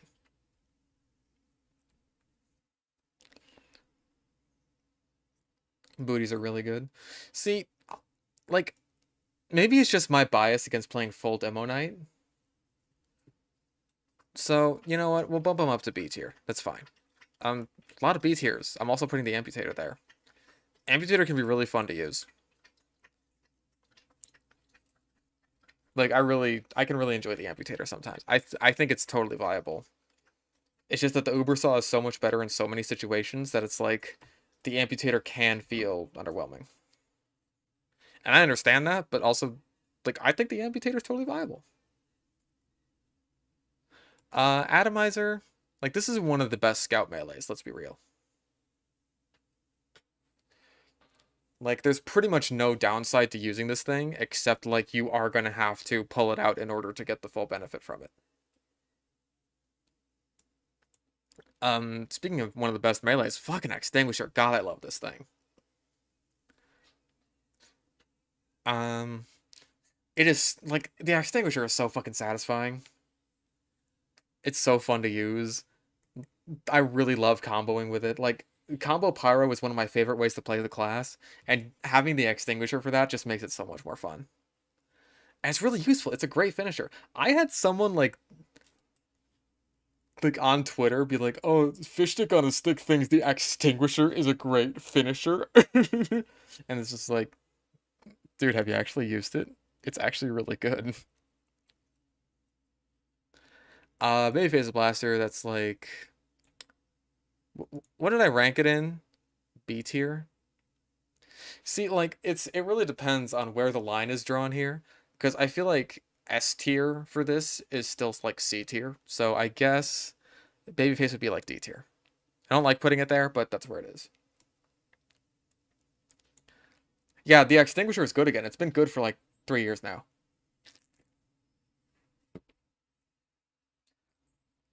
Yeah, I don't have to explain the backscatter again. Like all the bad weapon ones are gonna be really easy because it's just like I stick them where they go. I did have a weapon tier list in the Syringe Gun Bad Weapon Academy, but I feel like now I can actually explain myself. Um, Another really good melee option for Pyro, the Back Scratcher. I would say that's A tier. Like, really good. Like, even if you do have a medic on your team, honestly, I think that even the slower healing rate, that can be a benefit. Because as long as that medic is using the crossbow, it's not a downside. He can just shoot you with the crossbow and heal you. And then, like, if you need to build Uber, it's fucking perfect for that. Especially if you use something like the Detonator, which is already great to be using with this thing because it encourages a flanking playstyle. This is such a good weapon. Backburner I'll put in B tier. It's not great, or, well, it can be great. It can be. But it can't, like, the lack of air blast can be a downside. Or, like, the less air blast you get. Um, yeah, base jumpers down there. Stock bat is also like D tier. Does the job. Like I feel like F tier should be like the really bad shit. It does the job.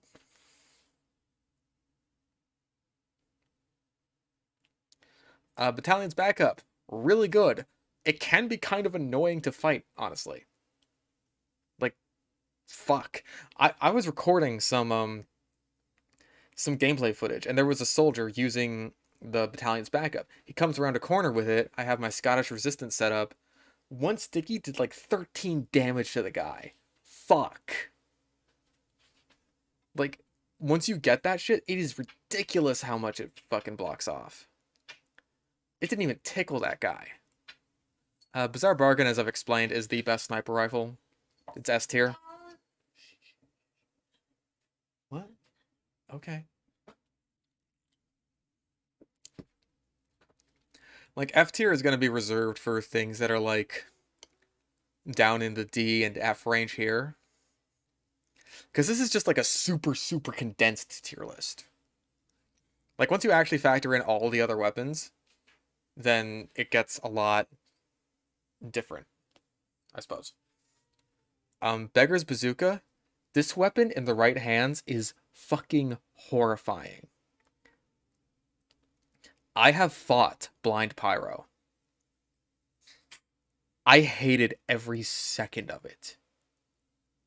Oh my god, the man did not die. Like, Jesus Christ, dude. Big Earner. I'm going to put this in A tier. I think this is a really good knife. Like it has the same concept of less health for more post backstab survivability as the kunai, except it trades more health for more speed, which I think is really fun because it lets you get like chain stabs on people who are really far away. It lets you make escapes easier. I think it's really fun, and it gets you cloak back on kill, which pairs really well with the Dead Ringer. So yeah, I like it. I'll stick the black box in A tier. It's just good side grade. Like more survivability for less sustained fights. You do um I, the thing I don't like about the black box in a lot of situations, except oddly enough with the base jumper, is it encourages you to play very passively. It's not a bad weapon. It's not like an amazing weapon. It's just one I really don't like using. C tier, D tier, Bonk. Bonk is good. I don't use Bonk that often. On-demand invincibility for Scout, really good. Like if you just need to cross a sight line or get to like any point on the map, really good. Especially like if you want to flank a sniper, use the shit. It will get you to him for free. Boston Basher, I would say this is like one of the best scout melees. That's S tier. Stockpiles B tier.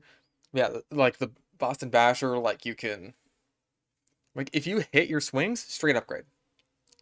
If you miss your swings, you build Uber. No downsides. Do-do-do. Buff banner. I love the buff banner. It is not as good as the other backpacks, but fuck, I love the buff banner. Do-do-do-do. Like it is like especially on maps like fucking Dust Bowl or something where there's people just funneling towards you. You basically get to play like you're playing MVM, and it's so fun. Yeah, that's the best sniper melee. Actually, I'll put it in like just A tier because this is really nothing without the Girardi. But because it has Girardi, it's like this is the best sniper melee. Where did I have the Candy Cane? A tier? I'll put it in C tier then. Charge and Targe. I hate fighting this thing. Fuck. Like the sheer ridiculous damage that that the resistances have. God, it's insane. You think the Shansha's the best sniper melee? I mean, it can be, but honestly, I think the Shansha is pretty underwhelming. Like it's not bad, it's just boring. Yeah, not a fan of it. Um, yeah, Charge and Targe is really ridiculous. Claymore, I like the mobility it offers, but fuck, I hate that damage vulnerability. So, I would say it's probably the weakest Demo Knight sword. Maybe the Skull Cutter is a second place there. We'll get there when we get there. Classic, that's C tier again. Carbine, D tier. Cloak and Dagger. It's fine.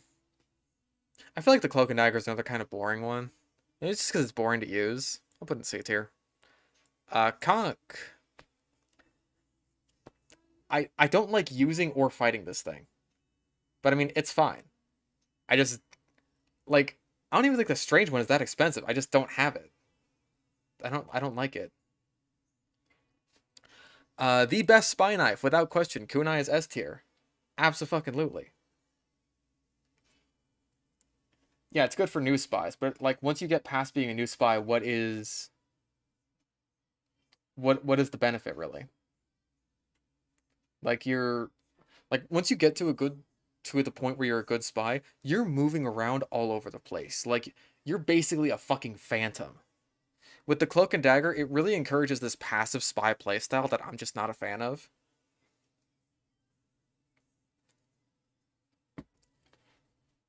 Yeah, I greatly prefer the stock watch. Cow Mangler, I'll put it in A tier. Like, it's so fucking close to the stock rocket launcher in so many situations. Like, the only place it's not a straight upgrade is against buildings. And at that point, it's just like, yeah, at that point, it is worse. Or if you have a crit medic. But that's not going to be the case very often. Unless you're, like, one of those pocket soldier boyfriends or something. Yeah, it's totally fine. Like, it's a good weapon. The thing I don't like about the Cow Mangler, honestly, I don't like the feedback. It feels like it shouldn't be that strong, honestly. But maybe that shit is just because of shit like the Thompson and the Righteous Bison that does dog shit damage. So I feel like this that takes from the same design. Like, I feel like this should do worse damage, but no, it has no damage penalty. So I don't know. Cozy Camper, I'll put B tier. I really like the Cozy Camper. Like, I can still enjoy this thing. I just enjoy the other sniper secondaries that aren't the backpacks more. Except for the Cleaner's Carbine, because fuck this thing. Criticola! God. I'll put an A tier. Fuck it. I don't think it deserves S tier. I hate it. I hate fighting it. It doesn't deserve S tier. It turns you into a glass cannon. It's... eh. Like, that's an S tier. Ooh. Ooh, baby. That's an S tier right there. Like, arguably the best item in the entire fucking game. Just the sheer amount of utility. Like, I know I said I wouldn't order them based on how good they are. Holy fuck, this thing's good. God damn. Like, I get disappointed when I see a medic not using this thing. At a broken tier. I mean, S tier is already kind of riding on that. There's not enough weapons in the game that I think deserve a broken tier. There's like, what, the Vaccinator, the Scorch Shot, the Diamondback. That's about it. I mean, the Natasha is broken both ways, but, you know, whatever. Chocolate Bar. Eh. I mean, it does heal you for a decent amount. I'll put it in B tier. I'll put it in B tier. Because, I mean, hey, it heals you for 100 health in the same time as, like, the banana can heal you for 200, and it buffs you up. So, really, it's more like 150, assuming you're getting that buff. I think that's fine. So, like, if you're having trouble with snipers, you can use it to tank a couple of headshots without needing to resort to the Fist of Steel. Like, yeah. Yeah, honestly, I think the crossbow could do with a damage nerf. At least not to the point where you're able to two-shot most classes from across the map. Because I think that's a bit much. Danger Shield. Against Pyros, it's S tier. Against literally anything else, it's F tier. Middle ground, C tier. I still hate this thing. If I'm playing Pyro and I see a sniper using this, I fucking hate it. Like, it's bullshit. Like, against Pyros, specifically, or I guess anything else that does afterburn damage, like Cow Mangler super shots or Huntsman arrows that are lit on fire. Fuck. I hate it. Against anything else, like, use any other secondary. Dead Ringer is B tier. Dead Ringer is fine. It's in an okay place right now, but it could stand to be better. See, the thing that's always bugged me about the Dead Ringer is that they've never tried to balance it around the intended use, which is feigning your death, as opposed to just, like, holding it out when you walk right outside of spawn. Like, I think it should reward you with more resistances and a longer cloak and a longer speed boost, or maybe just a speed boost in general, if you had it out while you were at lower health when you got hit. So if, like, a soldier pops you up in the air, that's when you break out the Dead Ringer, and that's when it gives you the biggest benefits. So that way there's actually a skill ceiling to using it, and it's not just like, oh, hey, you hit me, haha, I'm behind enemy lines now. Degreaser is... oh, Shit. A tier. This makes flare punching other pyros really fucking easy, and I love that about it. I know you can do it with the flamethrower, the backburner, the flog, all that shit.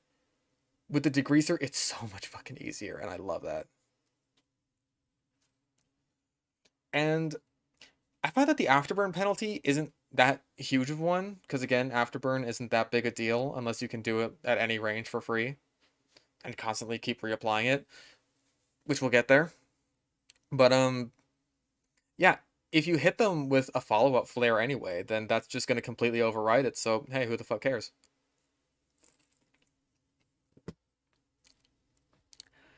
Oh god, I love the detonator. The detonator is so good. The detonator is so fucking good. I love this thing. The mobility it offers you while also still being able to defend yourself and harass long-range targets. And it's so good. I love it. God, I love the detonator.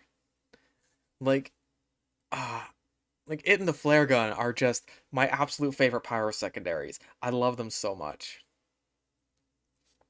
Oh no, the fuck you tier is just reserved for reskins, because whoever made this tier list decided to put a bunch of reskins in, like the Apoco Fists, Opera Hand, and the Frying Pan and Gold Frying Pan. For some fucking reason. Lolly Chop, why is that there? Rainblower is probably down here somewhere. Actually, I don't see it. Rocket Jumper. Oh, there it is.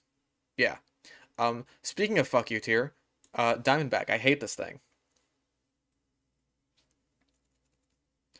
Hate the Diamondback. Just make it so that the first, like, if you fire it well disguised, it doesn't crit. Instantly better. Ah, the direct hit. This is my favorite rocket launcher. I love this thing. I love the direct hit so fucking much. Oh, it's so good. Like, being able to one-shot minis, being able to, like, punish the shit out of light classes who get too close to you, or who you get too close to with a rocket jump. Oh my god, I love this thing.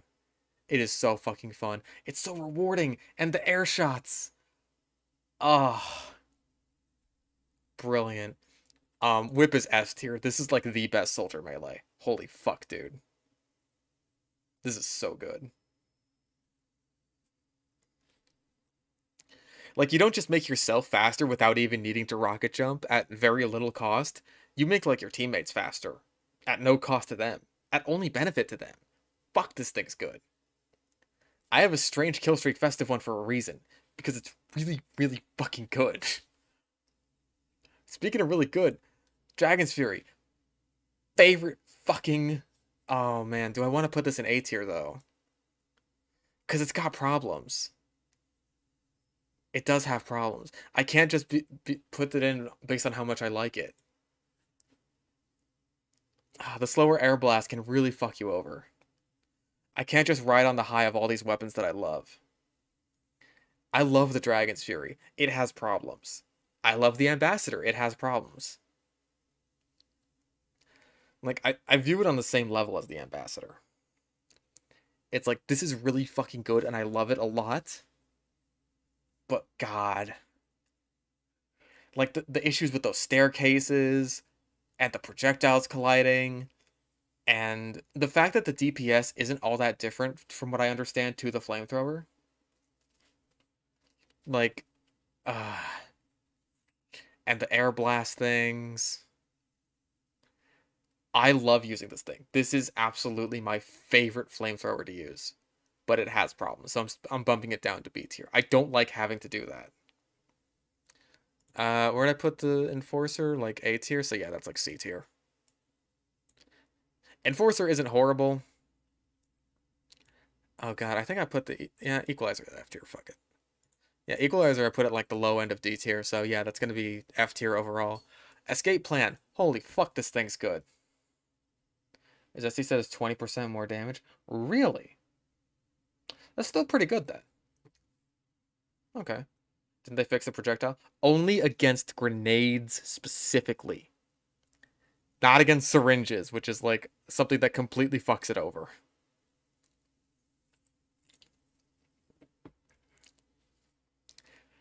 Yeah, escape plan, like, if this is the best soldier melee, then this is by a hair a close second. Like, this one's just... I feel like it's more situationally useful. Like, disciplinary action is great when you want to, like, get out there. Like, if you're dying more or just spawning, disciplinary action's great. If you're, like, getting into combat more, the escape plan's way better. Eureka effect. I love the cheap teleporters. It's so good. If I was, like... If I had all that shit set up where I could do, like, the jag effect stuff where I could just instantly switch loadouts, yeah, I'd use this thing all the time. But it also doesn't have a strange, which I hate. Give this thing a strange. Give the Dragon's Fury a strange, too. Eviction Notice is F tier, fuck you. Islander. Fuck. I'm putting this in S tier. This is the best Demo Knight sword. I don't care what anyone says. Fucking hate fighting this thing. Like, unless you are an engineer or a Natasha heavy, once someone gets all the way up to, like, their foreheads, they're never going to die. Good fucking luck killing them. Like, they're really fast, so even a sniper can't hit them reliably. They're so fast that a spy can't catch up to them. You're gonna have to hope he's gonna back up into you. And he's so fast that a heavy is like, he's gonna be able to shoot him, but then he just, like, runs away or goes around a corner. Like, fuck. Combined with the shields, which not only give insane damage resistances to explosives and fire, but also the fact that they act as a get out of jail free card any fucking time you get into any danger at all. It's insane. It's so fucking insane. Oh my god, I hate the Islander. Like, I'm not even sure if it's completely imbalanced, just because, you know, it's Demo Knight. Demo Knight is honestly kind of shitty. Like, one right click from a Pyro and it's just like, oh, I can't play the game anymore. That's fine. He runs into a heavy or a sentry and it's just like, oh, I can't play the game anymore. But against everything else, it's like, fuck, dude. God, I hate it. Family Business, I'll put in B tier. Like, it's just a straight upgrade to the stock shotgun on heavy. It's really fun for fat scouting, and it's really good with the Brass Beast. Fan of War C tier. This is, like, D tier. Fist of Steel, S tier. Fuck, these are good. God damn, these are good. Like, ridiculously good. Like, the sheer amount of damage these things block is utterly insane.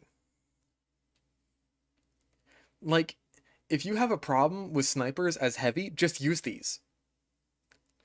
And honestly, as a sniper, I really don't feel all that bad when I see a Fist of Steel heavy crossing my sight line. It's just like, okay, that's one guy I can't headshot. It's not like he can do anything about it.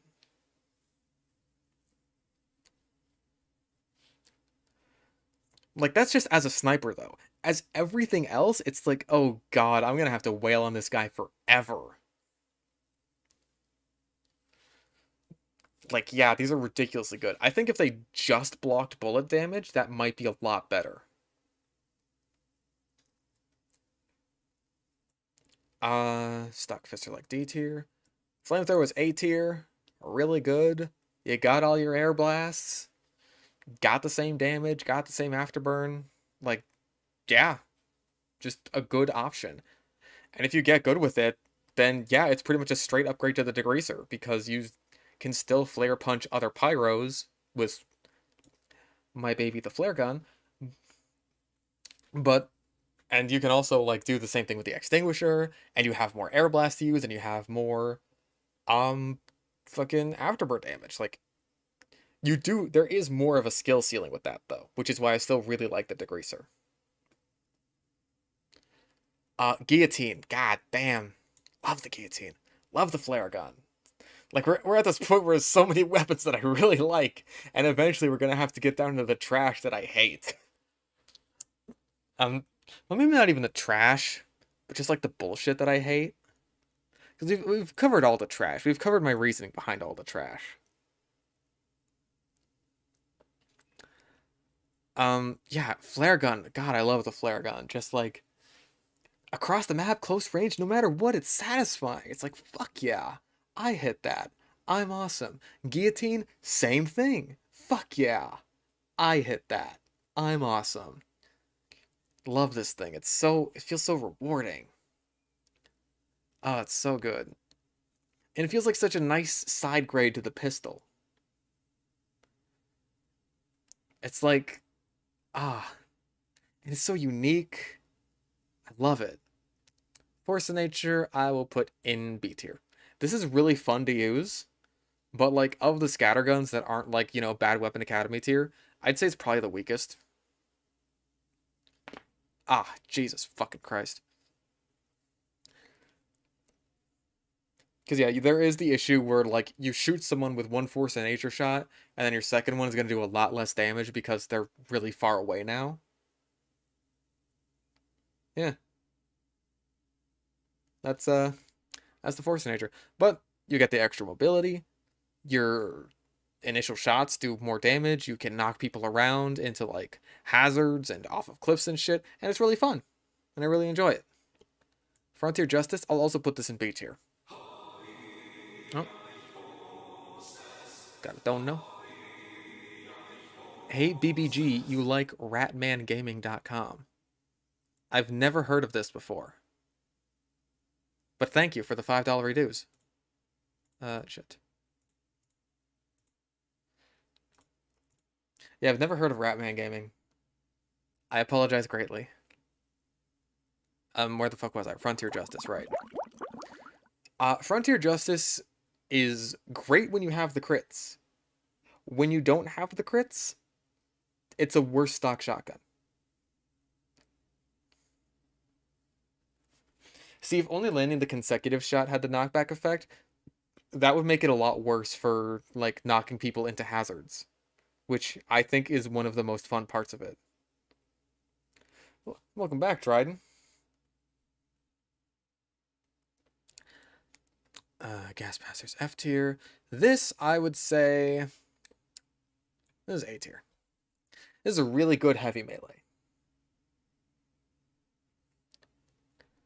Like, it gets you to the front lines faster. It gets you out of sticky situations for, like, very little cost to no cost if you're already at low health. Like, yeah, dude, mobility is heavy in any capacity, unless it's this piece of garbage, is fucking insane.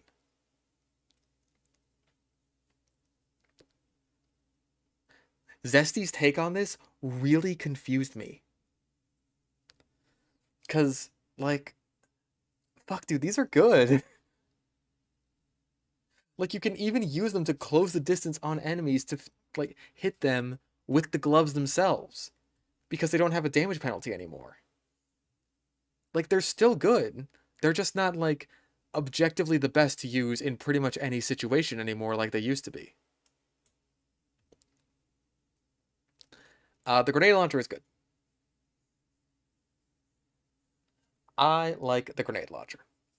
But I'll be honest, I like the Iron Bomber more. Because the Iron Bomber is more consistent. Guys, I'm not judging the reskins, I'm sorry. Like, everything about the Iron Bomber is more consistent. The grenade launcher already has this kind of random damage spread. There was this video I saw that basically confirmed that. Where, like, sometimes the grenades hit dead on, sometimes they'd, like, skirt just by, like, the enemy. Like, the Iron Bomber having a bigger hitbox largely eliminates that. Like, if that same buff were applied to the grenade launcher, then hell yeah, I'd be down with that.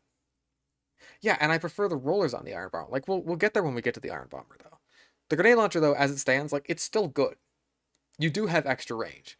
But honestly, I prefer just hitting, like, direct pipes more often. And I prefer the more consistent rollers because they do act as, like, kind of diet stickies. Whereas regular rollers with the grenade launcher, they're not very reliable. Gunboats are absolutely fucking S tier. Like, they increase soldiers' mobility so fucking much. It's so good. Like, the only reason the gunboats wouldn't be good is if you suck ass at rocket jumping. Any other situation, they're amazing.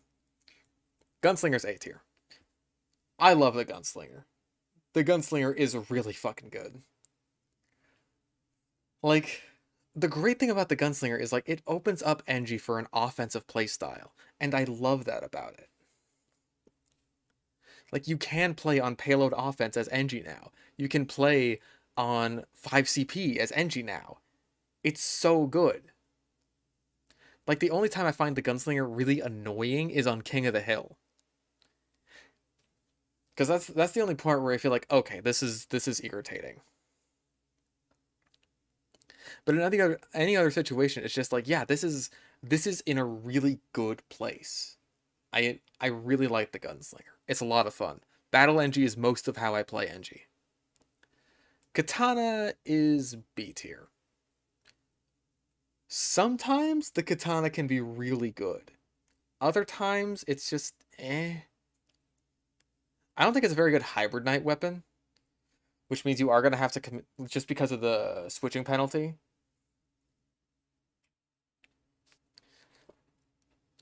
So, like, you have to commit or else you're going to take, like, damage. But, you know, it's fine. Like, it does give you a lot of health back. It's definitely better on demo than it is on soldier. Which, you know, Heatmaker belongs in C or D. I disagree. I'd say the Heatmaker is in A, which is where the stock sniper rifle is going to go. Because the Heatmaker is just a very slightly worse stock sniper rifle. Or, in some situations, just a very slightly better stock sniper rifle if you're using the focus. The focus, honestly, is something I haven't played around too much with this weapon.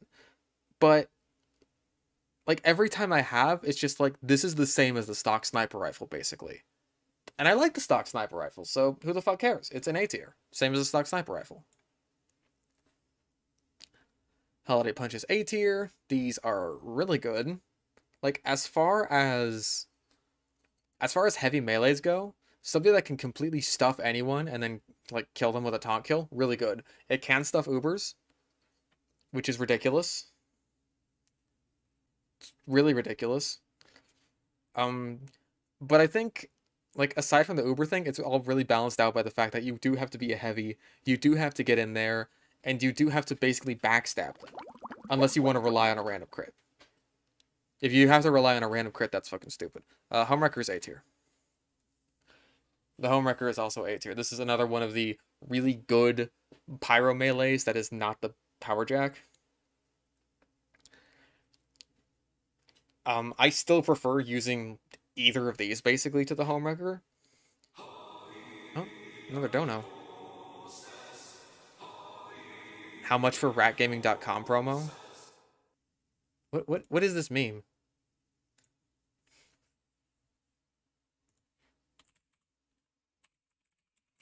Off desktop audio, just in case this is some kind of fucking screamer or something. Oh, Rat Man Gaming. Excuse me.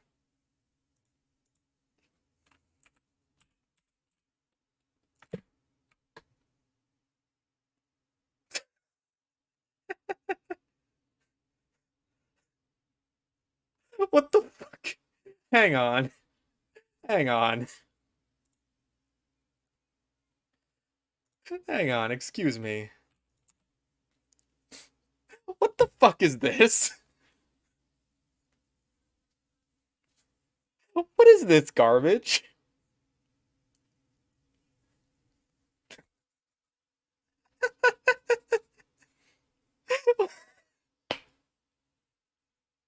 What is this? What is this meme?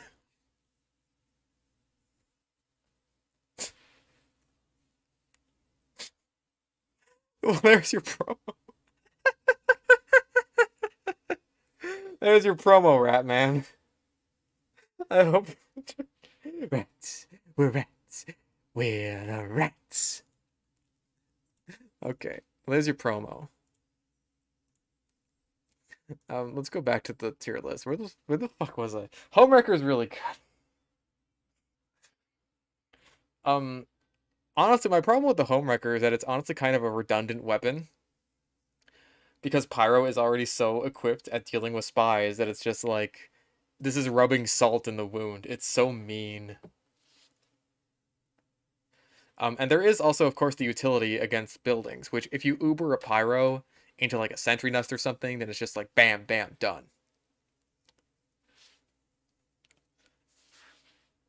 Or you could like use it to take out a mini as it's building. Really good. This is F tier. Huntsman, I'm gonna put in B tier. The Huntsman is weird. It's kind of janky. It encourages this strange corner peeking playstyle, and it's not really any more fun to fight than the sniper rifle. But people pretend it isn't because of the fact that it's a projectile instead of hit scan. And thank you for the $10, Dryden. Sending some love. I'll make you sing for my amusement another time, unless you want to sing Fly Me to the Moon. Keep up the great content. We can do some Fly Me to the Moon, maybe at the end of the stream.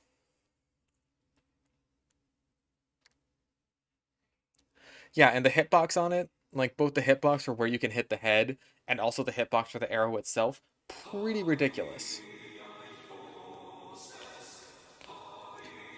But it is balanced out by a lot of factors that I think would balance out the other sniper rifles, which is to say, it can't really be spammed that for very long anyway, because you need to,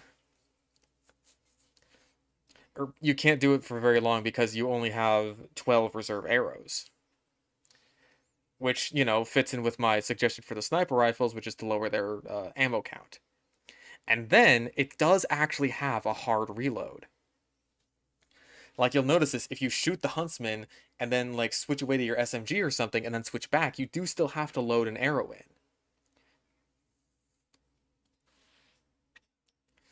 So yeah, the Huntsman, it's very strange. It's not a bad weapon though. And it can be very fun to use.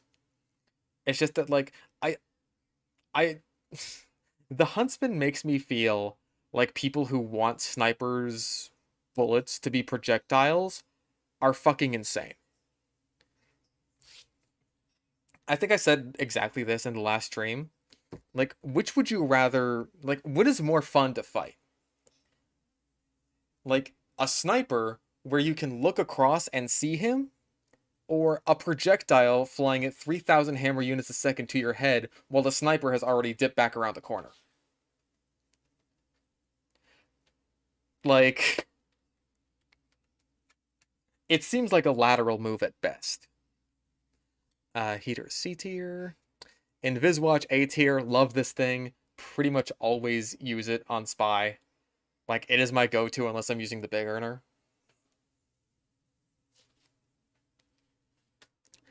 Like, it's all around really good. I love the fucking Inviswatch. It's one of the few cases, I think, where they really play into Spy's theme, too. Where it's like, he has these sort of James Bond-style spy gadgets, and it's really fun. Like, it's just a nice concept. Iron Bomber is A tier as well. Love this thing. Very fun to use.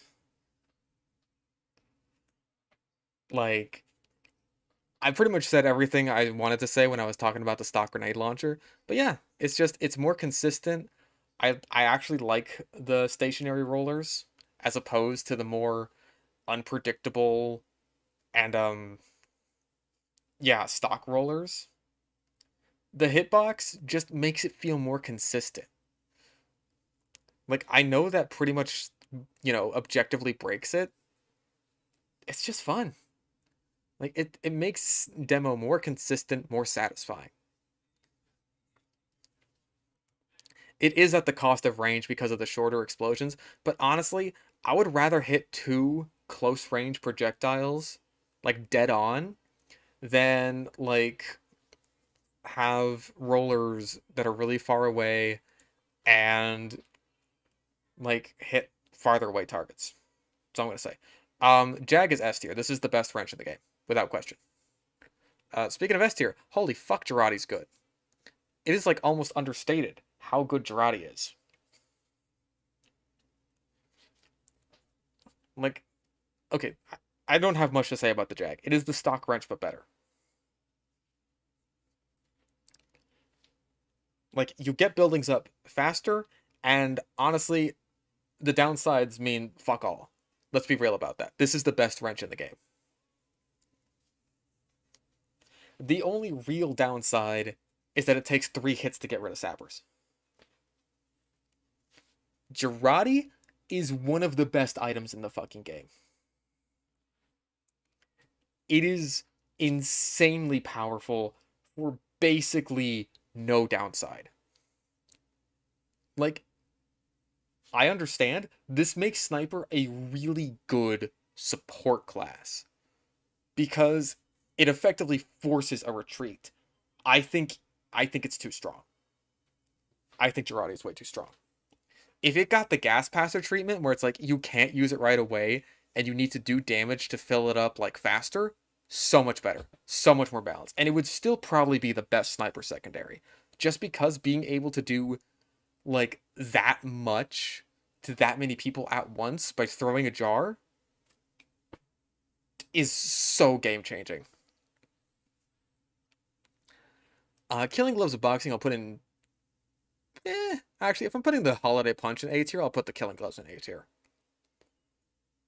Really good. These are incredibly fun to use, especially with the Tomislav. Especially with the Tomislav, especially with any shotgun.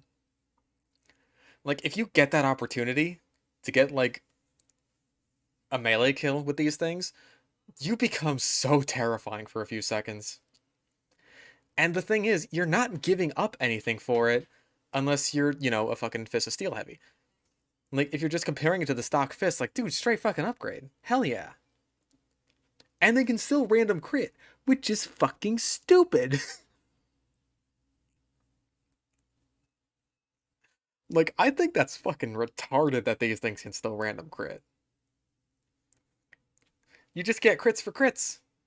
And then you use those crits to get more crits. Keep extending your crits. Infinite hand crits. Sock and Bopper heavies. Star and Germa. Stock Knife, again, A tier. Like, here's my take with the Stock Knife. I'm honestly considering bumping it down to B tier. I feel like the Stock Knife isn't rewarding enough. Because you got something like the Big Earner, the Kunai. Like, these really help you out. They give you more survivability after you make a stab, and the Stock Knife doesn't do that. Even to a certain degree, the Year Eternal Reward does that.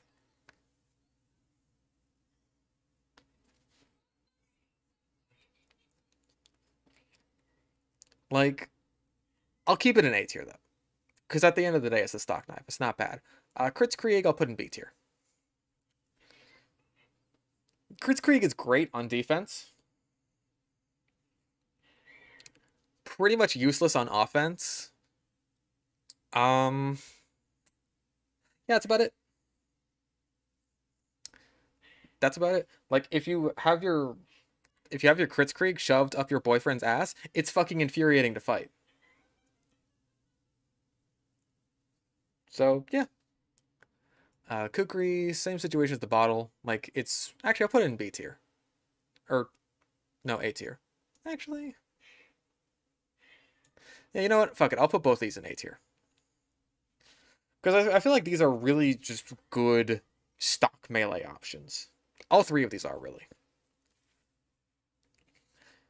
Because for Demo and Sniper, like, these just do good, reliable damage to whoever is getting close to you. There's no bullshit. There's no, like, oh, you have to be at low health. You have to have a slower, like, deploy speed. No, you whip it out and you hit them with it. It's good for classes that are vulnerable to getting rushed down because it gives more to melee besides an I've run out of ammo last resort option. And I really like that. This is so good. It's not as good as the Diamondback, which is why I'm keeping it out of S tier. But fuck, I love this thing. I can't pronounce it, but I love it. It's an amazing revolver.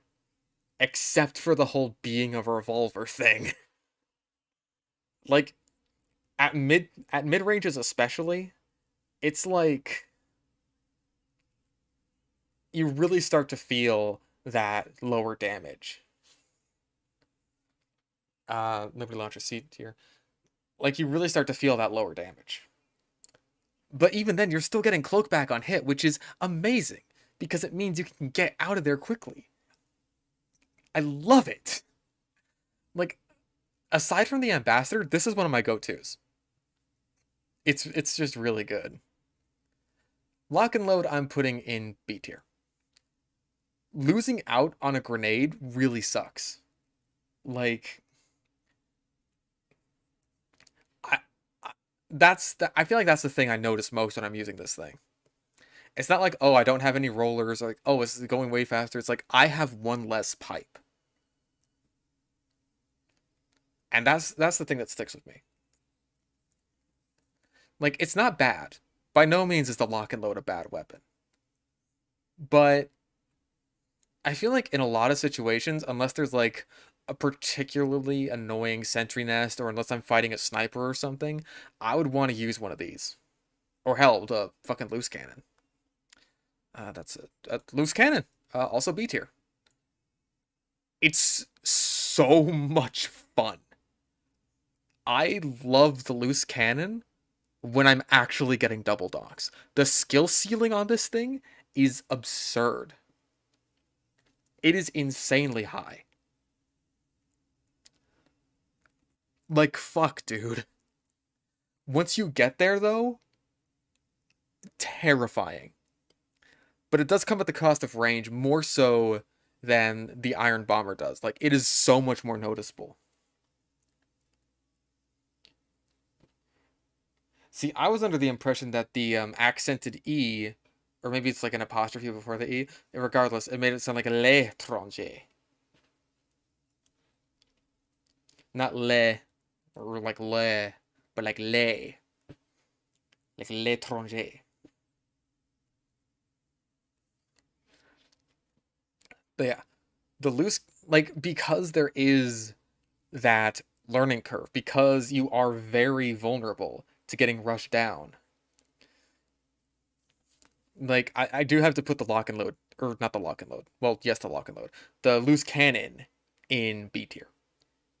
It's incredibly fun, but uh, it can fuck you over sometimes. Machina, a lot of people say that the Machina is like better stock. I disagree just because I think no scopes are a really good utility. I will put it in A tier though, because in a lot of situations it is just like stock. And you do get the collaterals and you do get the higher body shots, but honestly, those don't matter all that much.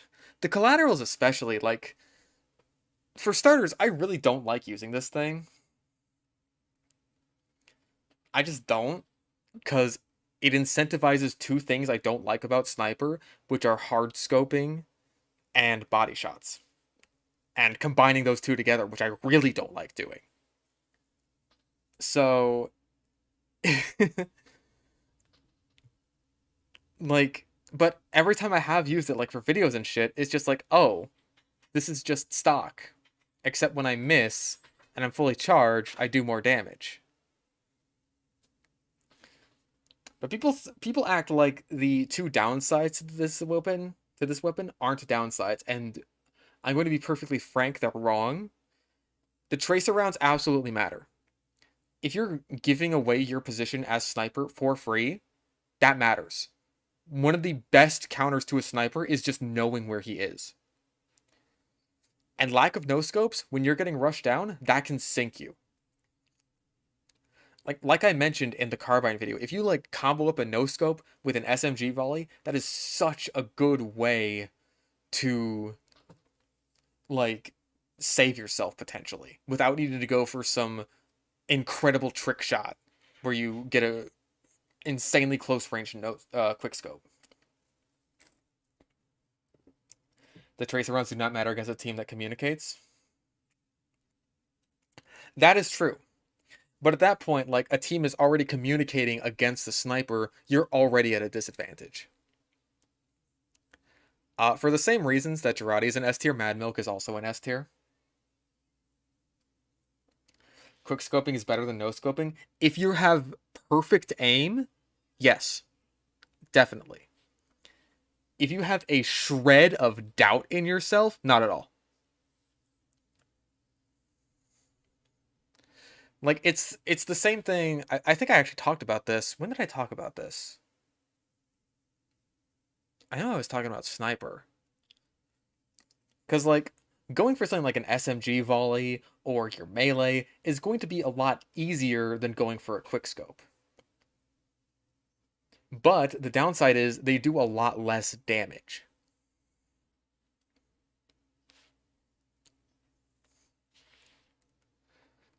Like, going for a quickscope, super risky. You're essentially freezing yourself in place. And you're going for what is going to be a very limited window target. Like, the fact that you now need to freeze yourself in place to do any damage with the Machina, I see that as a downside. Man Melter, I believe I put in C tier. Mantreads, I think Mantreads also go in C tier. Like, I'm not sure. They're another one I was sort of borderline on for Bad Weapon Academy. Actually, I kind of glossed over the Mad Milk. Yeah, Mad Milk is fucking insane. Mad Milk is so ridiculously good. Like, dude. It is easy. I would say this is easily Scout's best secondary.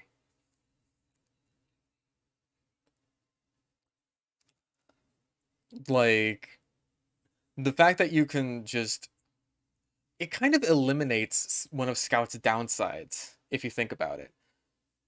Because, like, one of his big downsides is he's really frail. But if you just throw the milk at a big group of enemies, not only does that massively support your entire team who now heals off of them, it supports you.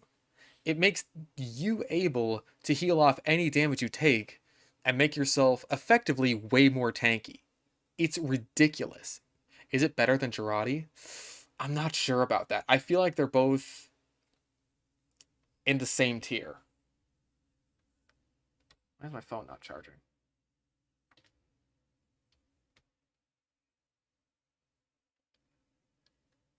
See, I feel like Girardi, um, it relies a lot more on your enemies, or on your teammates rather, because you can't really follow up on your own Girardi very well, unless you want to do like 68 damage quick scopes or go for a bushwhacker kill, which on a big group of enemies you really can't do. With the Mad Milk, it's both. So honestly, but the thing is, Girardi I think has a much more impactful effect because, like, a team that's taking nothing but mini crits, fuck, dude, they're going to be taking a lot of damage from any source. Like, one heavy starts shooting at them, one soldier, one demo especially, is just going to start ripping through people now. Like, it's really close. I'm not sure if I could come to a definitive conclusion on that. They're really close to being just as good as each other. Back to the Mantreads. Like, they're just kind of fine, I guess. They're okay. It's like they do what it says on the tin, you know? They give you more air control and they let you stomp people. But the stomping thing, I feel like that's very niche. There haven't been many situations where it's like, okay, this is a really good opportunity to stomp someone. The air control and the lack of knockback, I feel like that's where these really start to shine. In any other, like, I'm not sure if they're good enough to be like a legitimate replacement for something like the backpacks or the gunboats, but like they're fine, I guess. The Market Gardener is amazing. I love the Market Gardener. Like it's great. It's really fucking good. Like if you can like get over like once you're good with rocket jumping and it's like okay, you get the timing down for this, it's such a good weapon. Like there's basically no downsides to it compared to the stock shovel, which is fine. I think that's how honestly a lot of melee weapons like this sort of thing should be balanced. Yeah, the 195s were just bam, fucking get them. I did get some pretty nice Market Gardener clips for the base jumper episode, which I'll have to work on once the stream is over. Yeah, stock minigun, also A tier. Uber is so game changing. Like you literally don't have to do anything with an Uber, and you could just walk forward. You immediately increase the front lines because no one's even gonna want to be around you. Stock minigun is S tier. Oh, we'll get to the S tier minigun soon. Don't you worry. Don't you worry about that. We'll get there.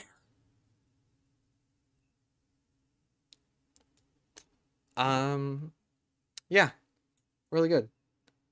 Minigun. It's good. It's good. I don't got much to say about the minigun. Like it rips through people. It just rips through people. What can I say? Oh boy, the Natasha.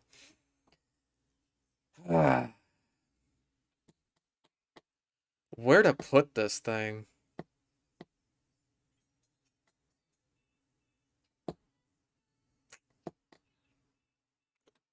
See, part of me wants to put this in S tier because it's infuriating to fight if you're doing anything but walking straight on the ground, so you're actually able to spam 80, 80, 80. But then, like, the damage vulnerability and the slower spin up, they do matter. Like, that slowdown, though, yeah, either S or B, that's honestly what I was thinking. I'll put it in B tier for now. See, like, from a conceptual level alone, the Natasha is fucking irritating. Like, being able to slow down anyone you want just by looking at them with hit scan, I fucking hate that shit. And it's so awful. It's awful to fight. Like, if you're explosive jumping, if you're playing Demo Knight, if you're jumping around as Scout at all, and you feel it's like the purple goo in Doom Eternal. I hate it so much. And it's just like you're forced to walk through the purple goo. I don't want to walk through the purple goo, Hugo. Fuck. I hate fighting this thing. What's up? Nothing? Alright, this is C tier again. That's a reskin. C tier. Pain Train! Love the Pain Train. I'll put in B tier. B tier because, like the Kritzkrieg, it's mostly useful in one sort of game mode, which is offense. Yeah, like on offense, this is basically a straight upgrade to like whatever melee you're using for whatever class you're using it for. Uh, so yeah, like the 10% bullet vulnerability really doesn't mean much. Unless like the one very specific case I found for that is if you're using the base jumper. Cause like hit scan is such a threat to you and you are taking more rocket jump damage or sticky jump damage because you're not using the gunboats. So like if a heavy or scout or sniper focuses you while you're up there, then yeah, that's an actual detriment. And even then, I found the base jumper to be mostly useful on defense anyway, so yeah, just don't use it with the base jumper. And even then, on soldier, you should always be using the Market Gardener with the base jumper. Panic Attack is good. A tier. It's the stock shotgun, but better in a lot of situations.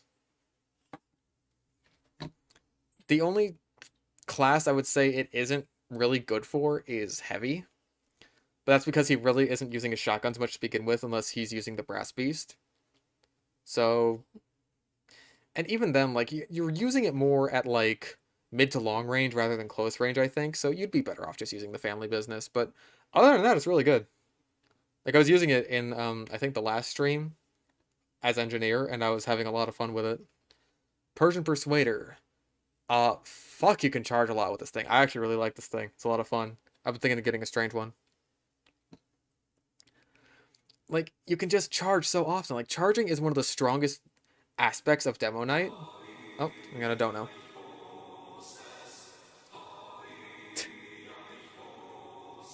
Can I be unbanned from the YouTube chat? I'm sincerely sorry for spamming feet in the chat. Was that you? I mean, I don't know what the hell your YouTube name is. Like, if it's still Ratman, then... Oh, thank you for the... Oh, thank you. Thank you. That's very nice of you. Yeah, if your YouTube name is Ratman, then sure, I'll unban you, I guess. But if you spam again, then I will ban you, and all the money in the fucking world isn't gonna unban you.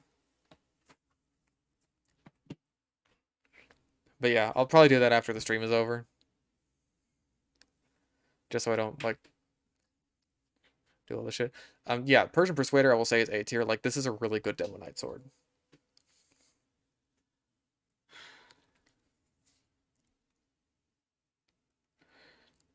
Like, I think it's one of the best full Demo Knight swords, especially.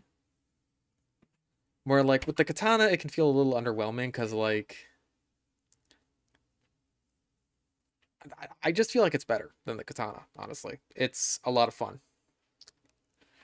Because, like I said, like I was saying, charging is so powerful as Demo Knight. Like, not only do you have an on-demand 195 damage, but you also have, like, a get-out-of-jail-free card for any bad situation. And the Persian Persuader just lets you do that so much more often. Flog, I will put in C tier. As I've mentioned, the Flog is the worst flamethrower.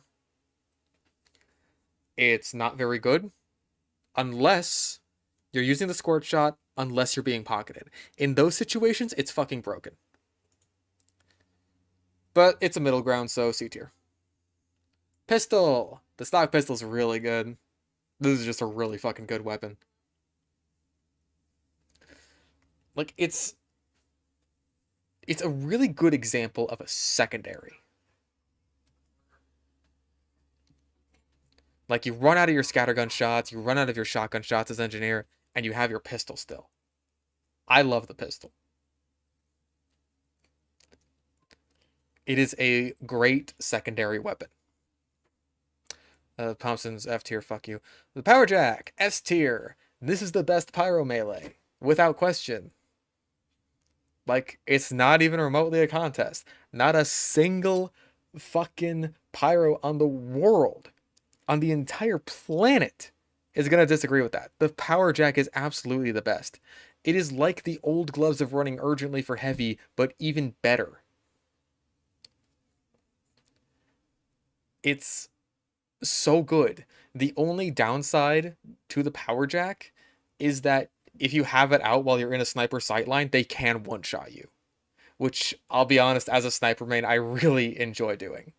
Like, if I can do 180 damage to a pyro just for hitting them once, like, hell yeah, I love that shit.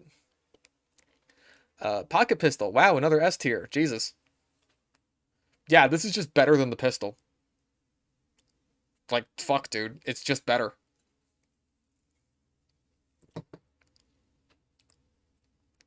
The downs, like, it's got, what, 3 less bullets for all this crazy shit? It's like, dude. The faster firing speed, you just punch holes in people so fucking fast. The health on hit, dude, you just get all your health back. Oh, it's so fucking good. Like, fuck. It needs more of a downside. That's a reskin. Quick fix, I'll put in B tier. The quick fix is better the worse your team is. Like, if you have a good team, you're better off using stock. You're better off using the vaccinator. If you have a really good specific teammate, you're better off using the Kritzkrieg. I'm not going to say it's the worst medigun. Like, I would say it is still probably more situationally viable than the Kritzkrieg. I'm just gonna say that like the Ubers you get are a lot less game changing. The overheals you put out are a lot less impactful. The quick fix, like it's still good, obviously.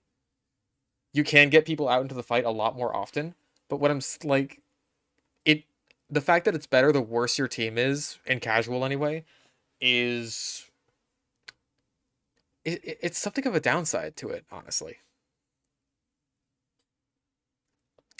Quickie launcher. I love the quickie launcher.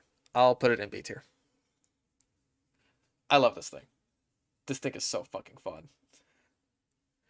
Like, I think I also mentioned this last stream. It feels very much so like a secondary. And that's something I also like about the Scottish Resistance. Is that like you're meant to pair this with your grenades. Like it's not meant to be like, oh, you just hold down right click and hold down left click and now like, oh, here's fucking 50,000 damage. Congratulations. You've stopped any enemies from being near you. No. Like all of your like you only have 4 stickies now. They're a much more precious resource. And that combined with the whole sticky sniping thing, ah, dude. Like it feels so big brain, even though on paper this thing should be totally brainless. But I love using this thing. Like I've fallen in love with the Quickie Bomb launcher recently, and I really didn't think I would. I thought it would be like, Quickie's got to be a. See, here's the thing: the lower damage and like the fact that you can't sticky spam with it as easily.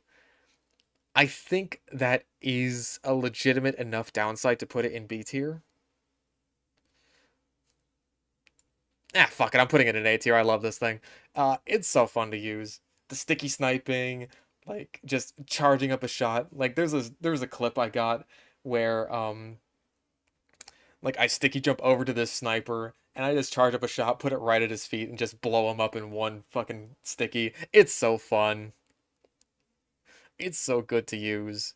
It's and it's really well balanced. The only thing I don't like about it that I think is the reason it's banned in competitive is it can delete stickies. I don't like that, honestly.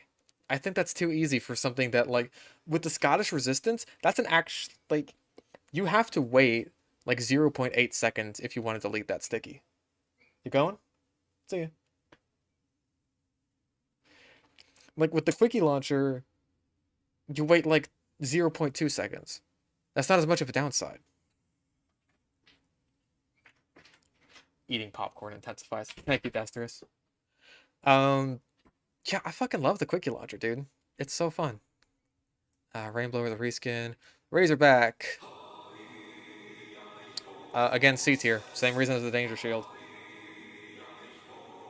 It's banned in, I believe, RGL, which is the same league that bans the Scorch Shot and Detonator for pretty much the same reason. Like, an explosive radius that can delete stickies. The Scorch Shot for, I think, more reasons. And Detonator, actually, because they can both be spammed. This is like D tier. Rescue Ranger, S tier. Fuck, this thing's good. But yeah, like, touch back on the Razorback for a second. It's S tier against spies, F tier against everything else, so middle ground, C tier. Rescue Ranger, fuck, it's good. Yeah, but like I was saying with the Scottish Resistance, you do have to wait a while to delete those stickies. That's not something you can really spam. With the Quickie Launcher, you can like charge up a shot, launch it across the map, bam, a sticky trap is instantly gone. You can't really do that with the Scottish Resistance. Like you'd have to wait an entire 0.8 seconds to get that same effect. With the Quickie Launcher, no, it's much more easily spammable. Same with the Detonator, same with the Scorch Shot. The Scorch Shot's to an even more extreme degree because it's just holding down the fire button. Even with the Detonator, you do have to time your explosions. Like you can't just like again, I feel like I mentioned this in the last stream. I saw this Banny clip where he's just like holding down the fire button with the scorch shot at this shutter on, I think it was Gully Wash? Like the left side of Gully Wash, like he's holding down the fort. That's all he's doing because he knows there's a sticky trap on the other side of the shutter. So if that shutter door opens even once, sticky trap's gone instantly.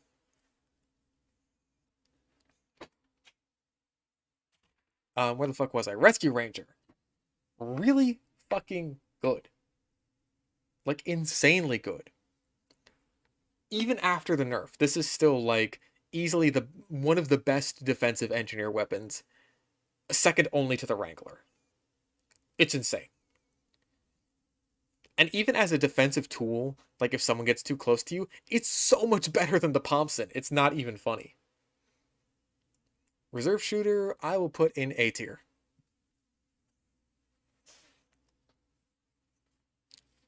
Reserve shooter is good.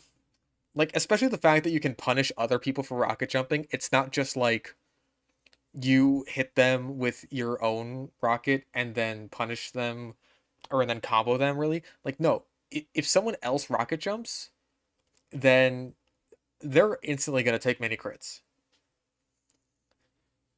And honestly, I think that's kind of fucked up.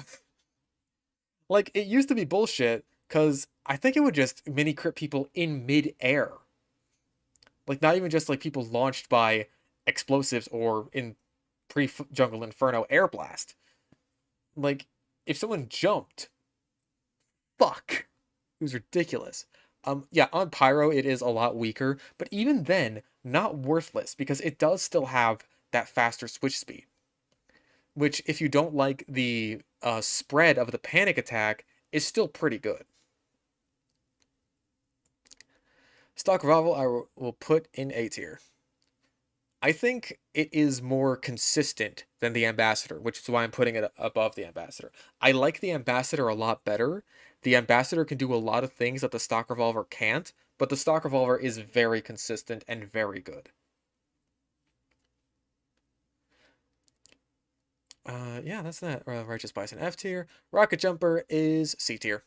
You have free mobility. And as a soldier, like you can still run this with a shotgun, which is pretty good.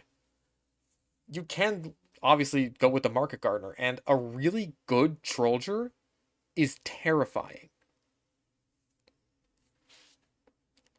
So yeah, that's the Rocket Jumper. Rocket Launcher, A tier, bordering on S tier, I'd say.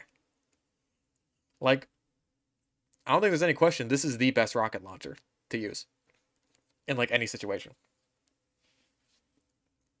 Unless you're a god with the beggars like fucking Blind Pyro was. Fuck, dude. Just use the rocket launcher. It's so good. Oh god, the rocket. Like and it's fun to use too. I love it. Sandman F tier. Sandwich S tier. Easily Heavy's best secondary. Like without question. What can you say about the Sandwich? Like, it's iconic, it's great, it heals you, it heals your team. It's great. It's amazing. Stock Sapper, I'll put in B tier. I know it's the only other item in the slot besides the red tape recorder, but like I said, I don't think the Stock Sapper is great at destroying sentries. It's better for disabling them so your team can do all the work, basically. And at that, it's fine. But something else that bugs me, that's really the only way that Spy can play a supportive role. I'm not a huge fan of that. I would like it if, like, the Sapper slot was, like, the support slot, basically.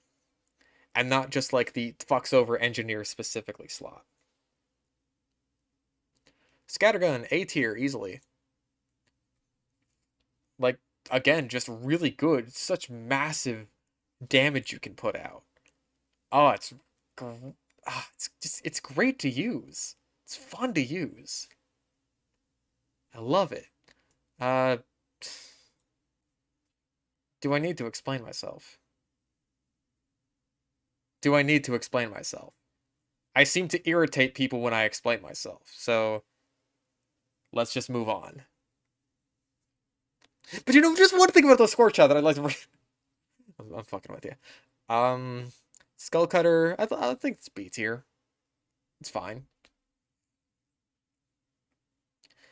Like, the fact that it can random crit is bullshit. I really don't like that. But if it doesn't random crit, then it's not that much better. Like, it's really not. Like, in an ironic twist of fate, when I was trying to get base jumper footage, I was trying to talk about the sticky jumper. And I fucking hate random crits. I hate them so much, but I was just like, okay, I need to get some random crits after a sticky jump to show that this is how it's probably the best to use the base jumper with. Just because, like, the random crits you can get with this thing are fucking insane. And I couldn't get one for the fucking life of me. It was so painful. I'm just, like, swinging, like, 76 damage, 76... Can you random crit, please? And then I just die. And then I just die. Scottish Resistance. I adore this thing so much, I still think I have to put it in B tier. Like, it's so good. I love the Scottish Resistance so much. It's so good. I love it so much, but in a lot of situations, it is definitely still going to be worse than the sticky launcher or even the quickie launcher. Like, it is the weakest of the sticky launchers outside of the sticky jumper, obviously. Even then, the sticky jumper is still really fucking good. But it does have its problems. It's not the best on offense, even though you still can absolutely use it on offense. And I did to great effect a few times, even though it was with clips that I wasn't using the base jumper with, so they're not going in the video. But yeah, Banana A tier. Banana's really good. Like, it's basically the sandwich, but it recharges way faster, and you're not as supportive with it. Like, it is more selfish, you're absolutely right about that, but it's still really good if you're just using it for the healing yourself thing. And even then, if you've got, like, a teammate you need to put out from, like, fire or something, you can still do that. And it recharges so fucking fast that it doesn't really matter. It feels a lot more disposable in that way. So it's really not that big a deal. Shansha is... Where did I put the Kukri? A tier? I'll put it in B tier. It's situationally useful. Like, if you hit a light class, like a scout, with a no-scope, and then they bring you down to below half health, you can kill them with a hit from this thing. And then if you're below half health, your random crits will do over 200 damage, which is good for soldiers, but it's pretty situational. It's not amazing. I find it to be a very boring weapon. Where did I put this? Like D tier? Yeah, F tier. Oh god, the short circuit. I'll put it in A tier, but when I'm playing demo, this feels like an S tier.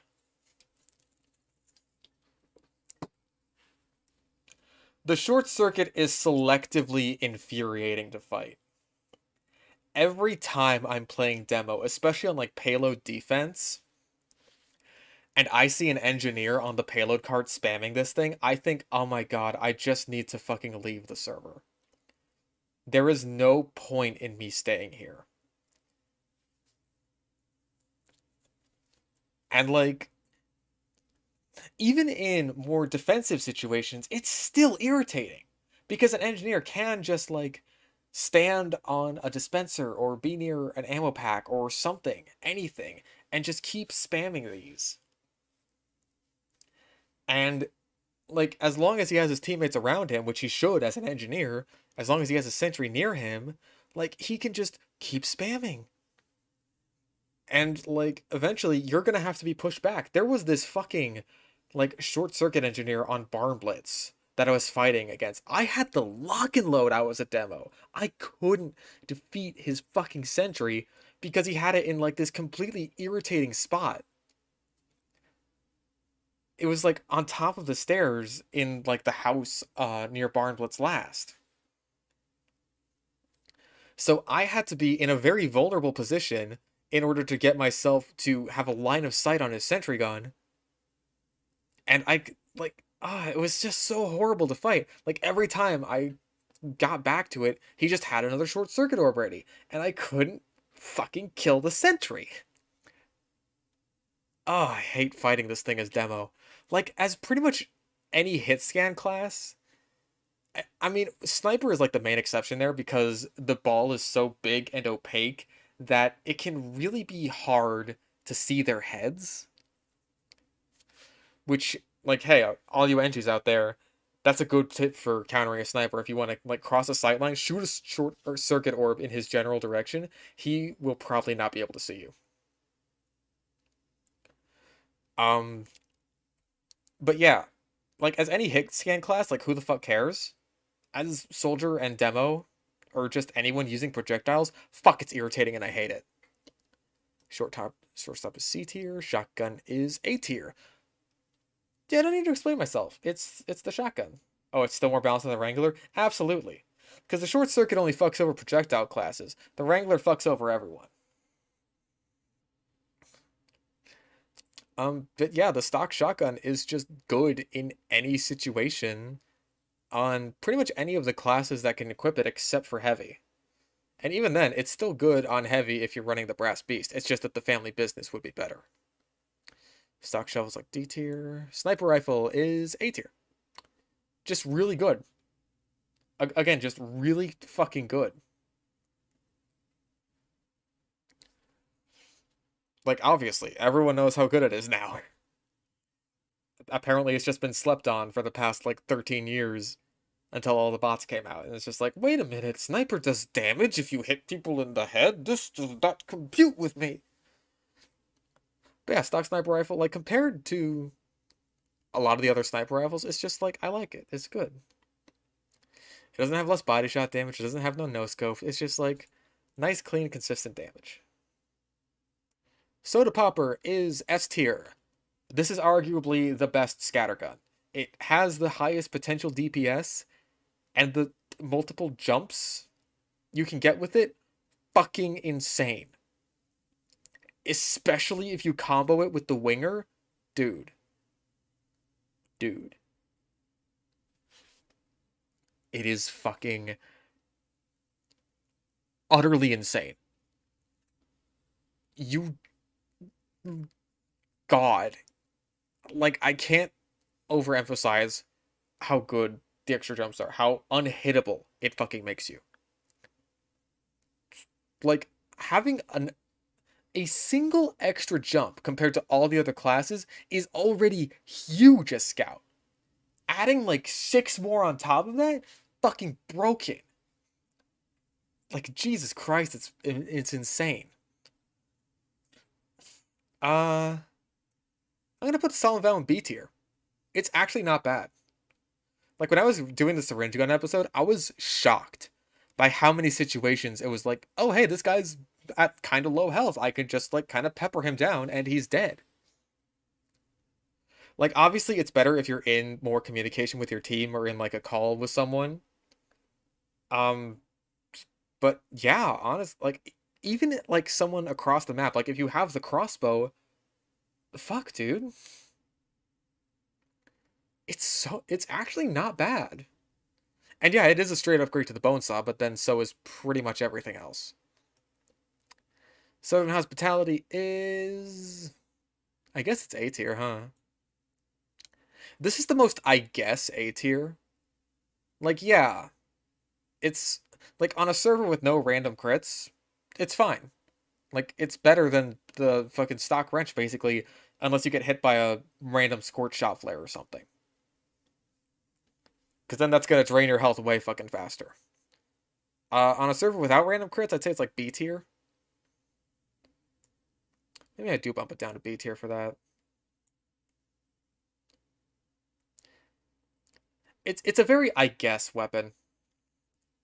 And I single out the Scorch Shot specifically. I guess I could also say a crit Man Melter shot, just because that's the one that will like one shot you as a light class. The Man Melter can also do that with a crit. But yeah, if you're an engineer and you just take a single like detonator or flare gun flare, that's not, even with the Southern Hospitality, that's not going to make much. Splendid Screen is really good. I like it more than the Charge and Charge. I bought a strange Splendid Screen recently. And like obviously I mostly use it for Caber Knight because I don't play actual Demo Knight all that much, but it's like, dude, the shield bashes are insane. And if you ask me, it does pair the best with the Caber Knight set, which is my, like, I love Caber Knight so fucking much. Spicicle is B tier. I'm putting B tier. Like, here's the thing with Zesty's take on the Spicicle that I didn't like too much.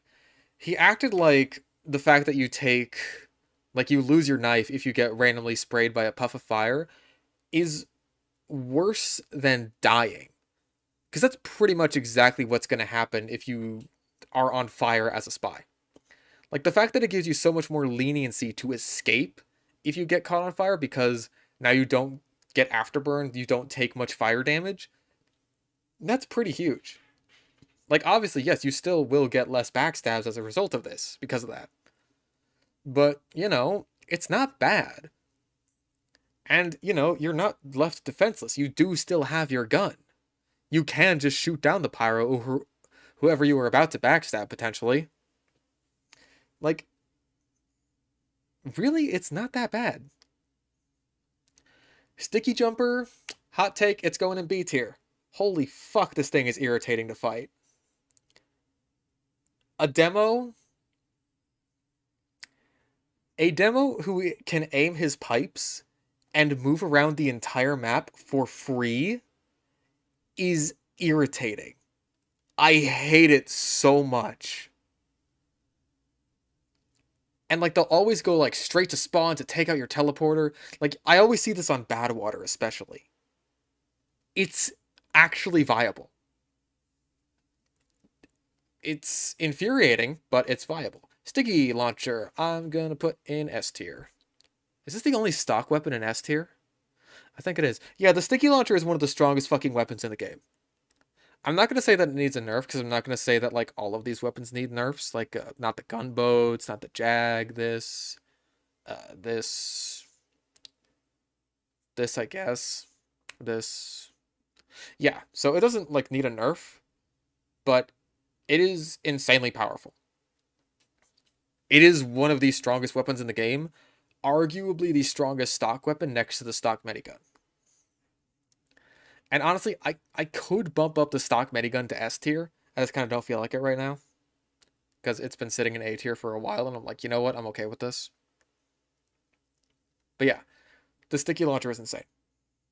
The sticky already had a nerf. Yeah, I'm not saying to nerf it. Like, I'm not saying S tier needs a nerf.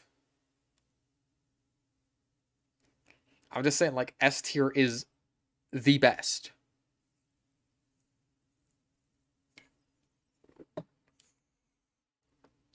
SMG is good. It is a good weapon. It is not as good as Girardi, but it is better than the other sniper secondaries, I would say. Like, if you can hit your shots with it, like, you can actually be surprisingly powerful. Like, it is a lot like the pistol, except it's just, I think each shot is a bit weaker. Like, I think the pistol at max range, or at max close range, can do like 24 damage. So, yeah, it is a lot like the pistol, it's just a lot more demanding.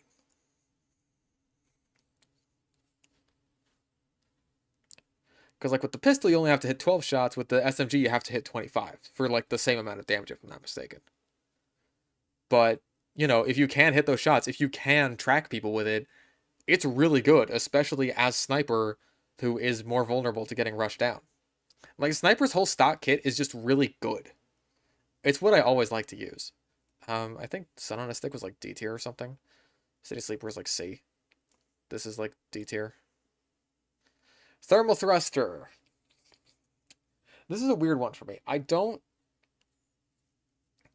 use this thing a lot. I tried it a little bit, and I found myself going back to the detonator. I think I want to put it in C tier.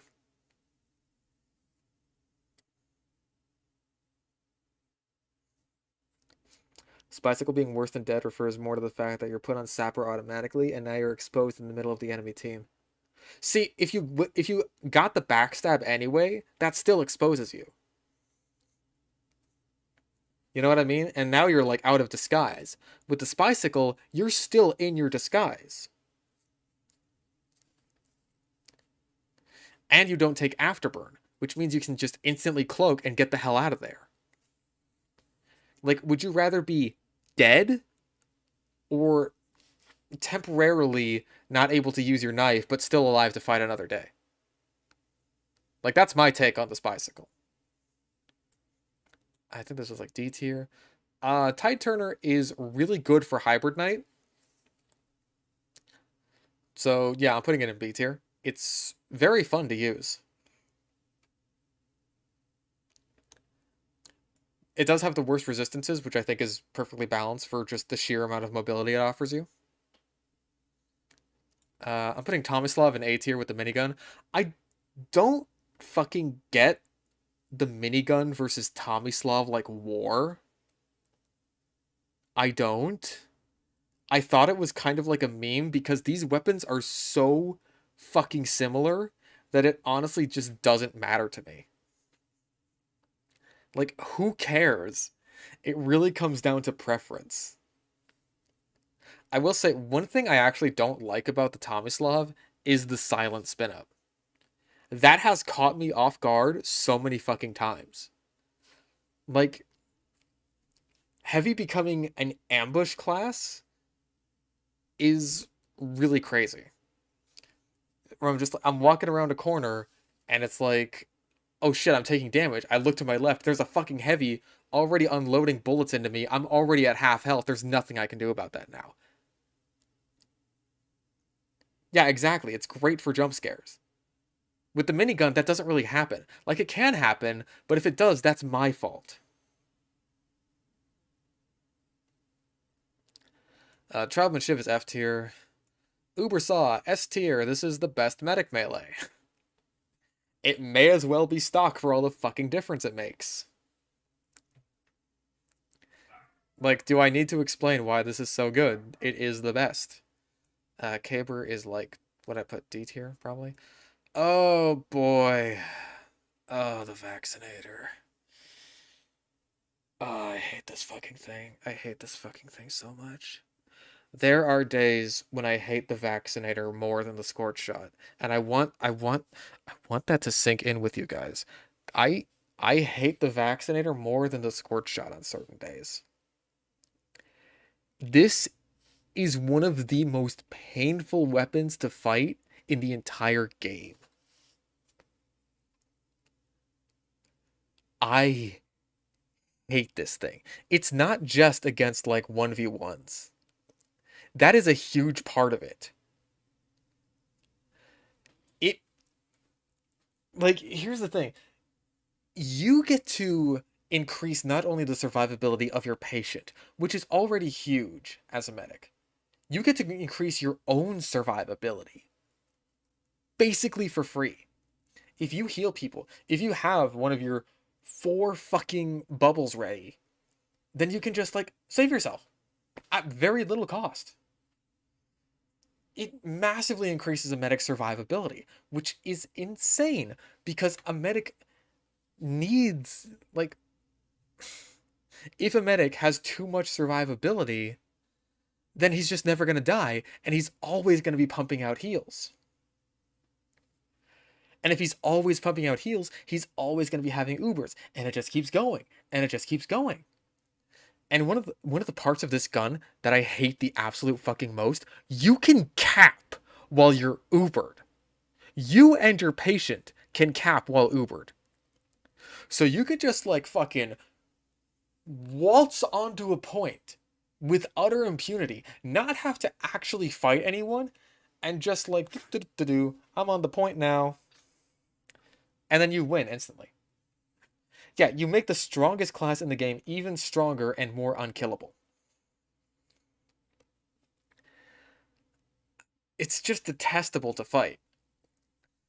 And like, yeah, if you overwhelm the shit out of them, even then, that doesn't really matter. Because the damage resistance you get for something that's so disposable is insane. And you only ever need bullet and explosive. Fire resistance is a joke. And considering you can stack the bubbles, and considering that when all 4 bubbles are put together, they last longer than a stock Uber, and considering that the vast majority of classes use only one damage type, it's insane.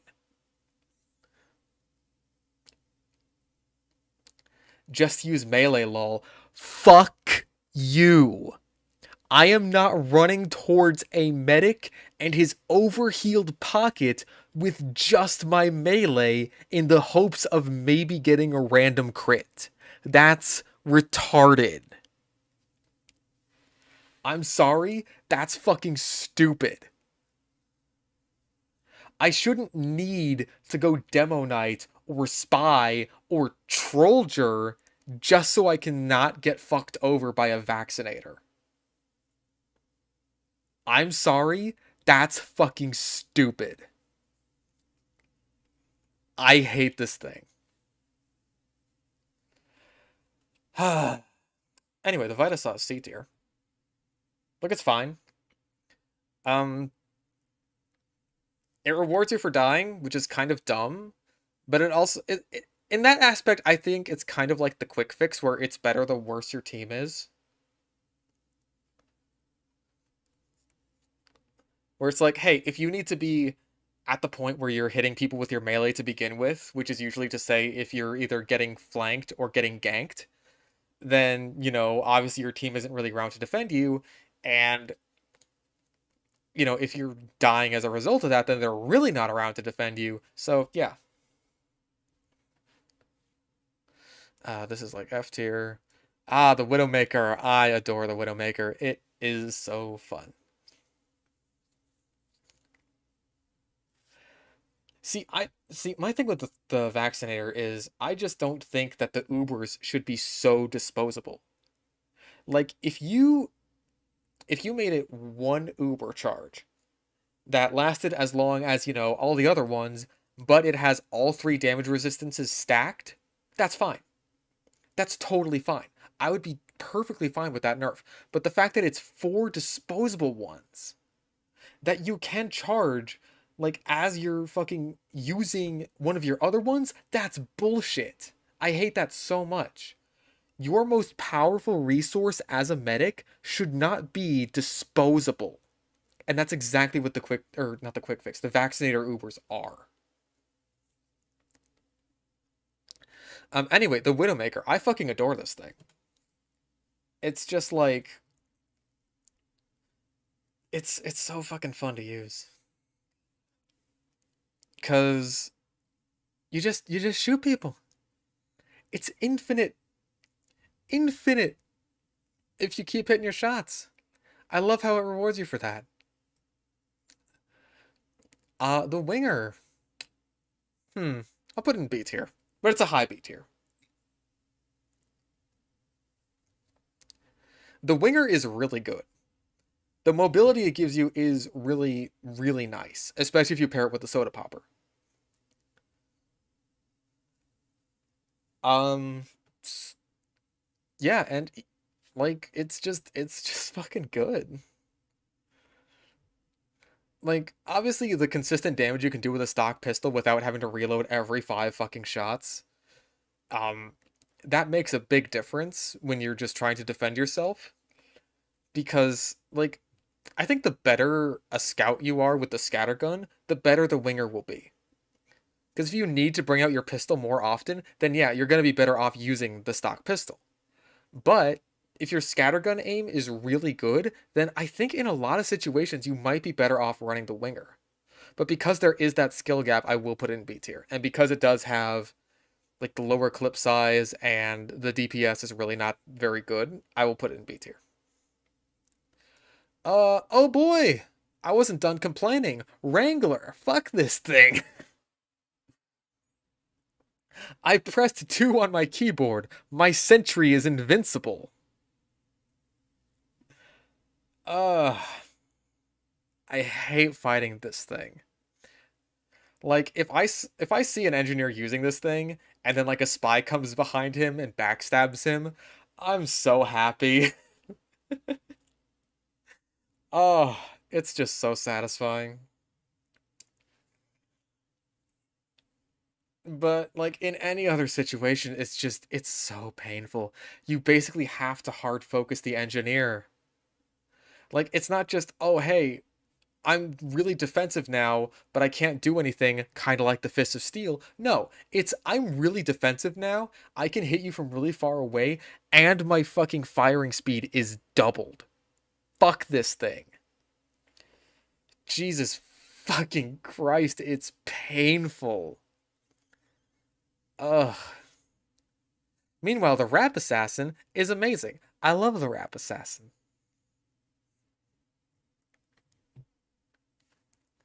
Like, outside of the Basher and the Atomizer, yeah, what the fuck are your other options?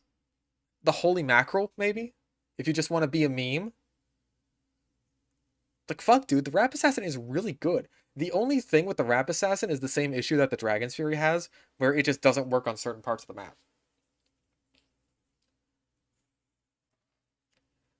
But, like, the Rap Assassin makes up for that, where the Dragon's Fury sometimes doesn't, by being pretty much a straight upgrade in nearly all situations, except for when you trying to use it as an actual melee weapon. As it stands, it's basically a secondary. And I feel like I really hope me talking up the Rap Assassin has encouraged more people to use it because it's just really fucking good. And I still hear people sometimes say that it's garbage, and I don't know why. The stock wrench is B tier. I feel like Uncle Dane did a really good video talking about the stock wrench where it's just like, why wouldn't you use one of the many other options you have? Like, it's not bad, but a lot of the other options are just better in pretty much any situation. Engineer on as a whole, outside of I think the Wrangler and Short Circuit, and to a degree the Rescue Ranger, is really well balanced. Oh, and also the Thompson, but who gives a shit? And then yeah, that's like D tier. And that's it. Actually, I think I put it in C tier. But yeah, that's every single fucking weapon. I don't think there's any possible way I can do all the war paints in like half an hour. Especially since I don't know a lot of these. I could like lightning round it. I could give it a fucking shot. Why C tier? Um, like actually, maybe it is D tier because I feel like these two are C tier. This is like D tier, and then this is F tier. So yeah, let's bump it down to D tier. It's a high D tier, but still D tier. Steak sandwiches S rank. I disagree, but thank you for the $5. Do the weapons for MVM? Fuck, dude. You want to be here for another like hour and a half?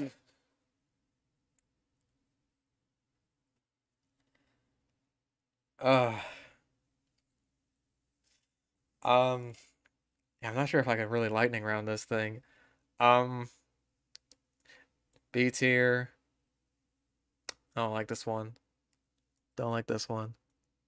C tier. Don't like this one. This one looks okay. I kind of like that one. Oh, that looks like crap. Yeah, I don't like that brown. What is snowflakes? For a sticker one, it's okay. Ooh, I like that one. I think that's Aloha one. No, it looks okay. I like the colors on it. Autumn, good. No, put autumn in A. No, we're lightning rounding this shit. I have no time to explain myself. God, that's ugly. Don't like that green. That's the bamboo brushed one. Don't really like it. Money, kind of ugly. This one's okay. I like this one. Bomber Soul. Oh god, everything from this case is amazing. Bonk, Christ, Saturated, Cow. Eh. I like this one. I like the Shining one. Sugar Skulls. I mean, Sugar Skulls are nice. Ugh, don't care. Cardboard. I only ever see this on the black box, but you know, it's fine. This is the Stickies one. It's okay. I'm not a huge fan of this one, honestly. I'm not crazy about the colors. I don't like this one. It's just like I don't get brick texture on my weapons. I think that looks ugly. Clover Camo I actually really like. You know, I'll put an A tier. I like Clover Camo. Just stickers, gingerbreads. Actually, gingerbreads. What is this one? I don't like the purple, honestly. D tier. Uh, oh yeah, I like this one actually. Oh, this one's ugly. I hate this one. This is Damascus and Mahogany, right? I'll put that. I'll be honest, I don't like the Mahogany. Like the Damascus looks neat, but I think the Mahogany is too dark. It's too saturated. What is this one? Oh, I think that's Dead Reckoning. I'm not huge on it. This one I kind of like actually. I like that one. Um, Gay. Dragon Slayer I really like. Gay. Ooh, that's a good one. Lightning bolts. Ooh. For a Christmas one, I actually kind of like this. The dark brown, again, Damascus and Mahogany, same issue. Uh, See, this feels like a worse version of... Where was that other one I just put up? Did I imagine putting one up? Oh, this one. Yeah. It feels like a worse version of this. Eh, C tier. Guy Fieri! That's automatically S tier. I mean, here's the thing. I just think the mahogany texture is too dark. It's too saturated. I get that's just how it is. Like, that's how the wood is. I'm just not a fan of it. Don't like the browns and greens there. S tier. America. Uh, Again, for Christmas, it's okay. Uh, it's kind of gaudy. I don't like that. Geometrical teams. That's one of my fucking favorites. I fucking love geometrical teams, dude. It's so good. Spooky ghost stickers. Again, kind of saturated. This one's super saturated. I don't like that. See, it's super saturated with like bright colors, and then it's super saturated with dark browns. I don't like that. Gingerbread. I'm gonna put Glacial Glazed in S tier. Just in case someone sends this stream to Zesty. It could be like, is that fucking Glacial Glazed in S tier? More fucking candy corn. Fuck off. Like, it's not enough that these are ugly as sin colors. Like, look at that horrible puke green. But can we stop with candy corn? Can we stop? If there's another candy corn war paint in this year's Scream Fortress, I'm just gonna scream. Medic girlfriend, the fucking war paint. This was just the unusual effect, but honestly, I kind of like it. Ooh, that's another good one. I really like this one. Ooh, this is another good one. Eh. Also like this one. I'll put that in A tier. Yo, Jazzy. What do we got? It's kind of edgy, but I also kind of like it. I haven't seen this look good on anything. I'll put it in C tier. This is also a nice one. It's a good spooky one without being like super overt, I think. Macaw Masked is also really good. Banana Man. It stands for B. Freshly taken from banana tree. Star-Crossed is S. We'll see once we get to it. This one looks okay. Just based on the colors here. Like a lot of these, again, I'm not super familiar with, but some of them I know offhand. Like, of course, Geometrical Teams, one of my favorites. Um, this one, I mean, the colors are good. I'm just not huge on the pattern. I'll put it in C tier. Gaudy, hate it. Don't like it. This one's okay. Again, not huge on the pattern. Uh, yeah, Mummies, it's fine. Neo Tokyo, I really like. That's a good one. Again, this is good. I like this. This is just like good, simple. It's like camo. It's got nice colors. I dig it. Nutcracker. I'll put it in A tier just because I can put it as a coconut gun. Oh, my lock and load is this one. I also like this one. I'm not huge on how the fire is green when you're on blue team. But yeah, other than that, I think it's really good. Park Pigmented. I like the colors. I'll put it in B tier. Candy Cane. It's a candy cane. What is this one, like pineapple? It's okay. Pizza, don't care. It's kind of ugly. Plaid pot shotter. I'm not a huge fan of plaid, honestly. I mean, it's okay for demo weapons. Gay. Minecraft portal. Eh. Isn't this the one with the stock image? Okay, okay, that one's also going in S tier. This is ugly. I do like this one. Ooh, yeah. Oh, I also like this one. This is a good Christmas one. This is Sax Waxed, right?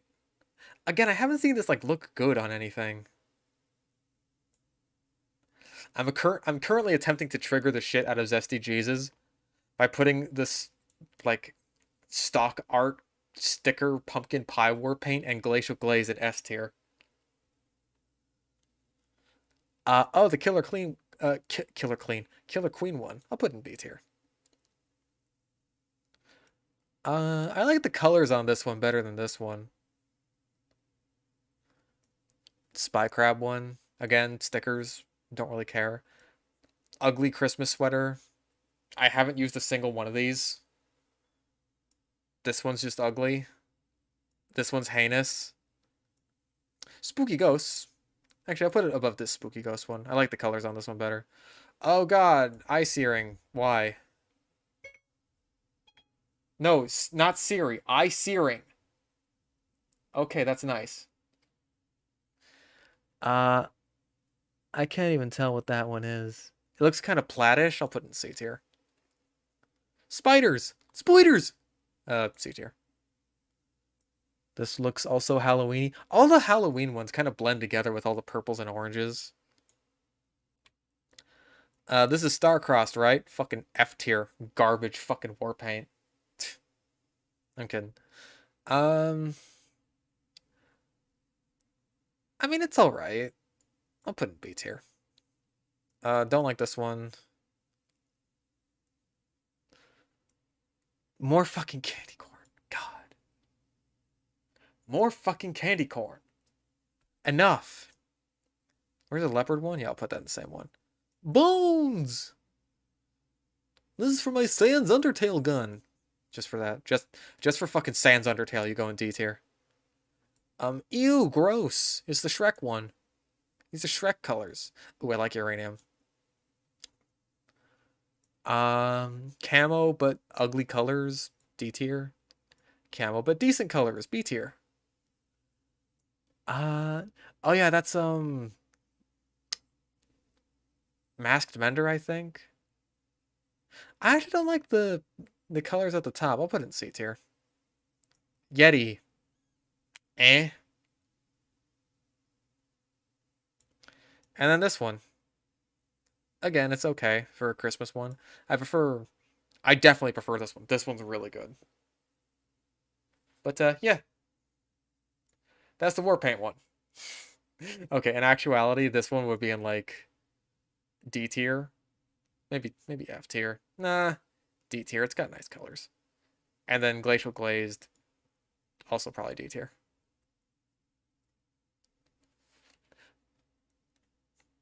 But we're keeping him up here. Just for the sake. Just for the sake of potentially triggering Zesty. If he ever sees this. It's all in good fun. It's all in good fun. But yeah. That would be that. Maybe we could do like one more really quick one. Like we gotta like we can do fucking anything we want. There's all kinds of tier lists. You know, there's a fucking hang on. There's a penguin tier list. They make tier lists for fucking anything.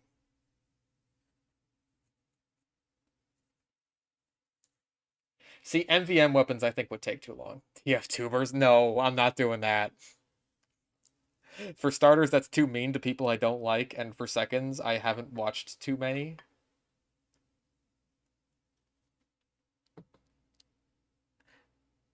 Like, honestly, who would rank any kind of penguin as a D tier? Like, I'm too see, here's the thing with penguins, I'm too tempted to put every single one in S tier. Because I love penguin. Tier list of the Bad Weapon Academy videos. Okay, that's interesting.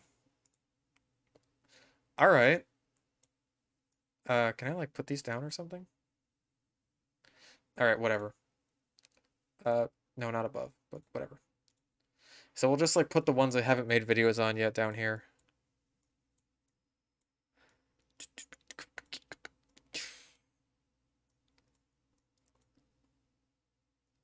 Oh no, I have done the third degree. Yeah, I've done all these ones. Oh, and that one. I guess I haven't done the base jumper yet, but we'll get there. Caber.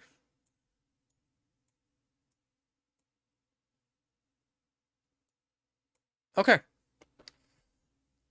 All right. So, no, I just did a tier list of where I would rank each of them, like, as actual weapons. So, let's add another row below, just so I have somewhere to put them while I await their rankings.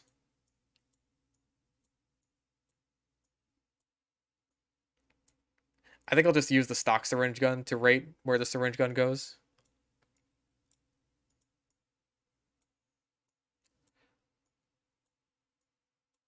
Okay. Now, some of these I haven't seen in a while. So you're going to have to bear with me. I think we just start, like, in release order. Oh wait, no. You're there. And then, I don't remember the release order to my own series. I just know the syringe gun was the latest. I think it was the carbine before that. Stake before that. Maybe that. Eh. This is that's about right. Fuck it. Creepypasta tier list. Now we're talking. Okay, so classic, I'm gonna put in A tier. Actually, see, the editing and my presentation are kind of bad, so I'll stick it to B tier, but I feel like the writing in that episode is some of my strongest. I'm judging the quality of the video. But yeah, I think like I made a really good case for how to use the classic, which is why I'm gonna put the Brass Beast above the classic, because I made a much better case. Where it's like, holy fuck, I actually figured out a good strategy that like no one else had figured out. The classic is just like, here's how you use a bad weapon. It fits the Bad Weapon Academy title the most, I think. Or at least some of the best of the series. Because something like the Pompson, it's just like, I'm not super proud of the Pompson episode.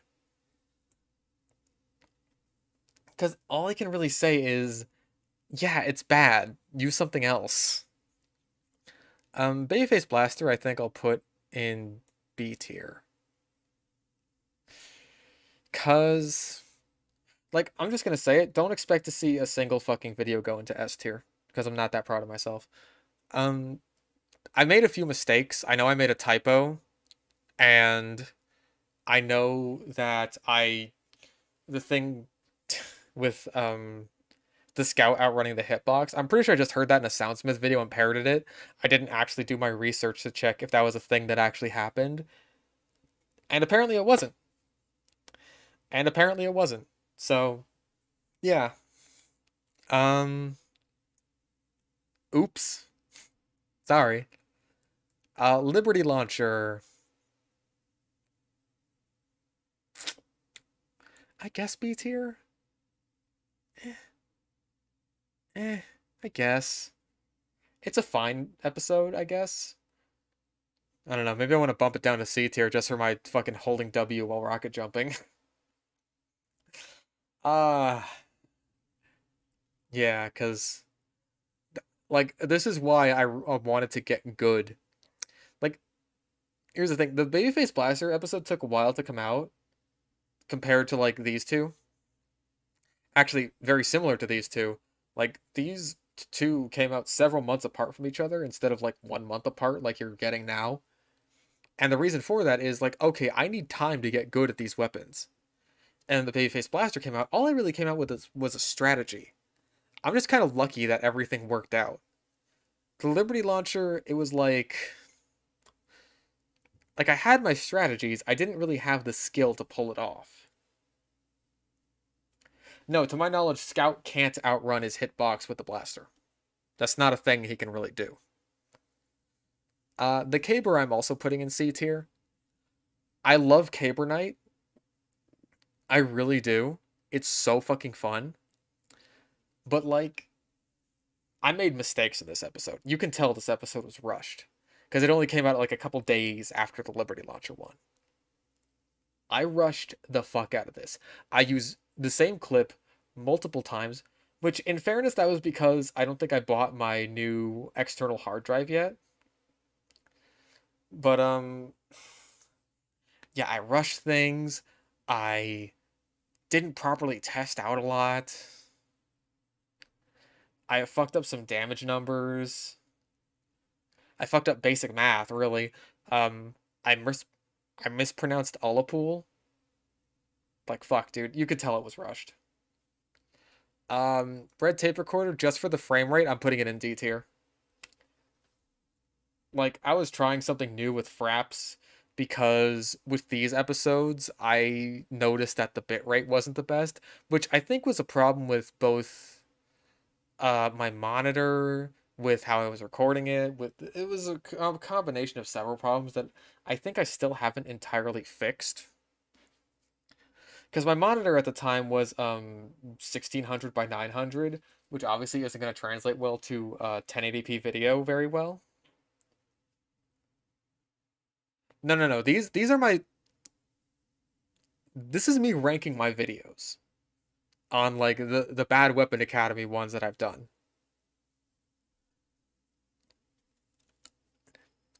I guess I could do that for like other weapons, but they're I don't have them in this list.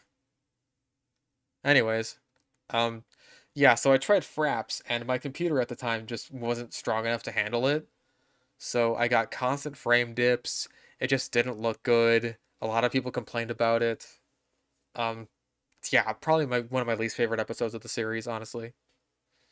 Gas Passer, again, rushed. C tier. It was the beginning of my interactions with Zesty. It was not a good start. um, because yeah, I basically made this and kind of stole his thunder, even though his video actually ended up getting a lot more views than mine, which I'm totally fine with because it was way better edited. Like, actually, you know what? Fuck it. I forgot to put in the Bad Weapon Academy intro. Fuck it. This is a D tier episode. Thompson, C tier. It's fine. It's like I feel like I did what I could with the resources I had, which was the Thompson, which is not very good.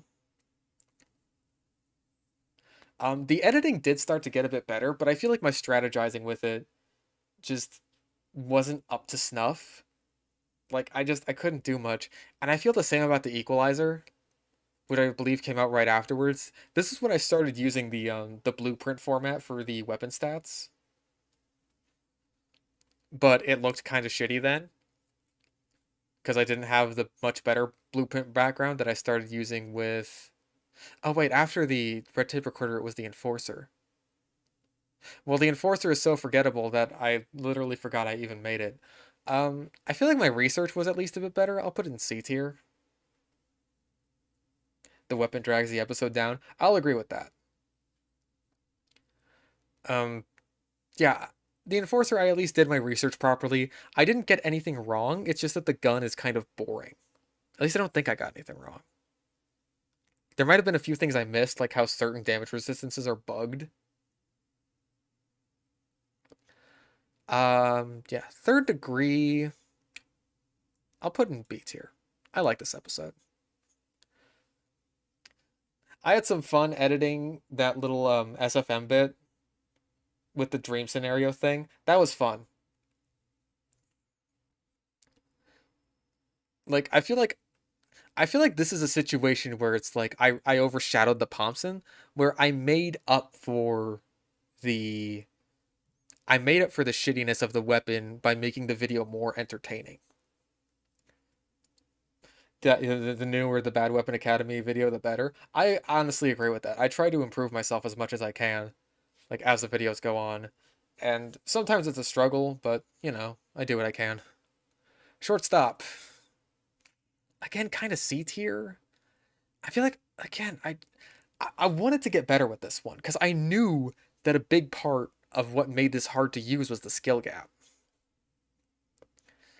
And I couldn't really get there. Uh Man Melter. I'll put it in B tier. I feel like I had some funny jokes in this one. At the very least. I do think the intro was a bit clogged, I guess. Especially like with the ad, with the dumb Zelda CDI intro. But at the same time, it's not a terrible episode. Buffalo Steak. Eh, I guess B tier. I guess. It's kind of just a longer, more drawn out version of Funk's video on it, but I feel like I gave it my best shot. Oh god, the carbine. This video was just pain to make. I mean, it was pain to make, but how did the video itself turn out? I guess it was good. You like the CDI? Okay, that's good. I was worried that dragged on too much. Um,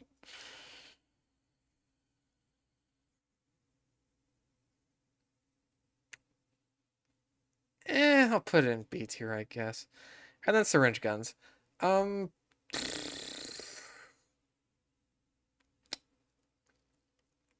Gas Passer had the best intro. I actually really liked that one.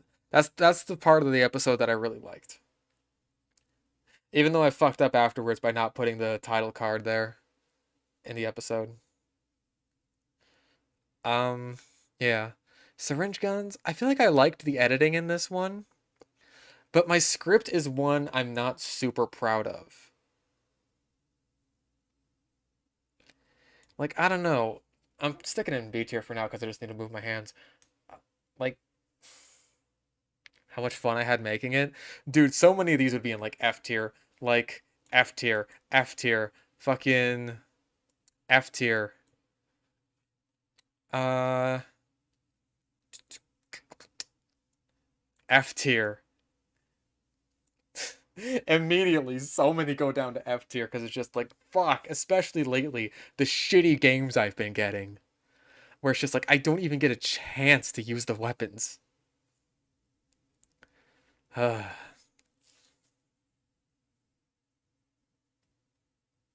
No, not even video editing, just gathering footage alone. Because I know video editing isn't fun. I know that much. Gathering footage should be the fun part, but so often it isn't. Oh, shit. The phone stand I have isn't the best. Shit. Or maybe it's the table. That's the issue. Hang on. Chat's all wonky. Can you?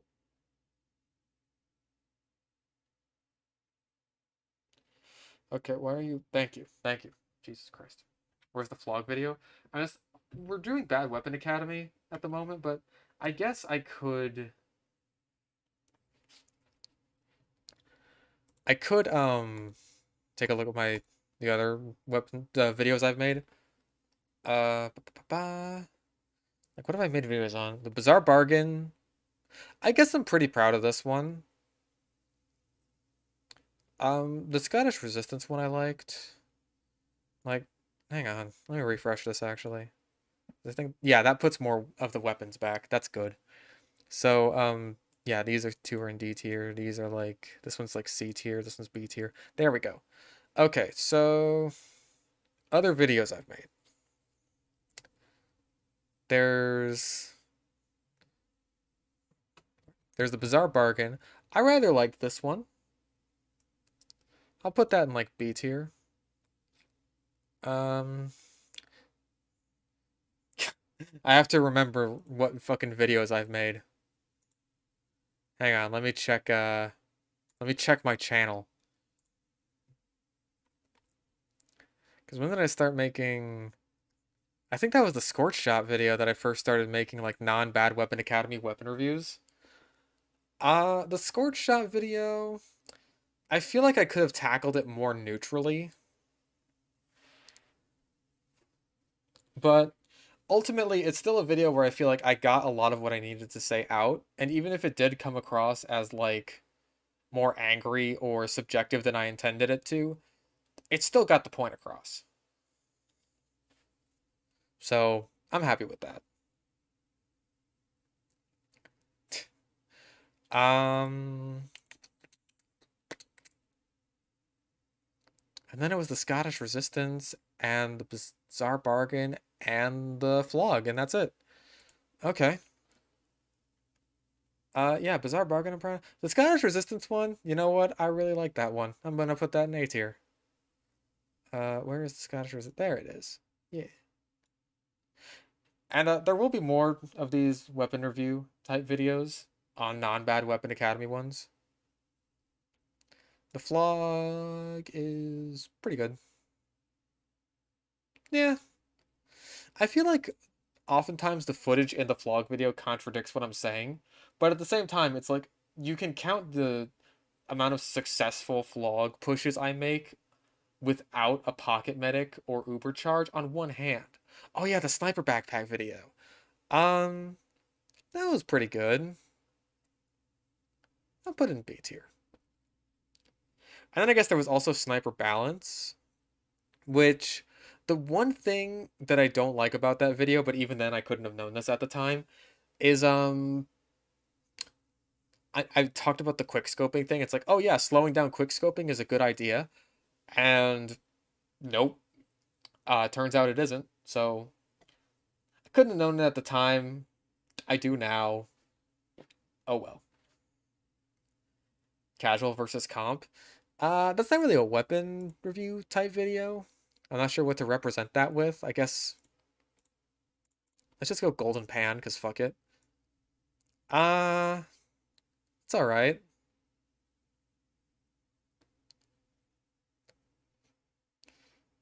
Eh. I feel like it's a very subjective video. Oh, I still haven't tried Raid yet. I am gonna have to get footage for that. Just so I can use it in my fucking... Why is slowing down quickscoping a bad idea? It makes snipers that are already scoped in way stronger and essentially removes counter sniping as an option.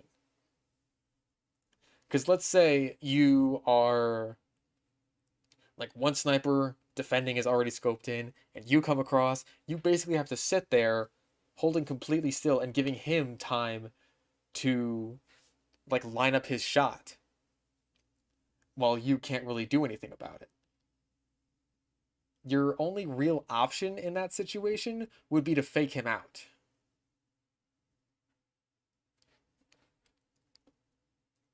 Yeah, there's a lot of contradictory shit with people who want sniper nerfed. Is eh.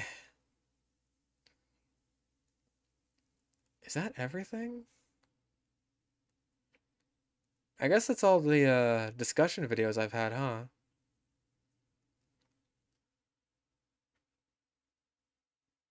Yeah, I guess so.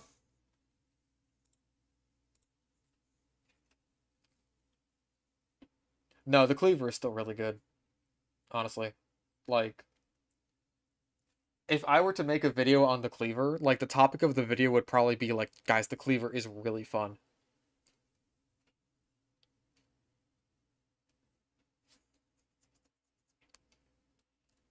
Map design and average speed of sixes keep sniper in check. Yeah, that's kind of what I was saying earlier, is like the faster the game is going, the less sniper can really do.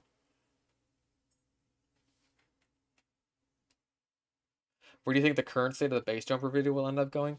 Well, I mean, it really depends on how I'm able to edit it, because the way I want to do the ad is with some source filmmaker bits, but I'm not sure if I'll have to do that sort of like almost animatic style where I just do like keyframes, because that would save me a lot of fucking time.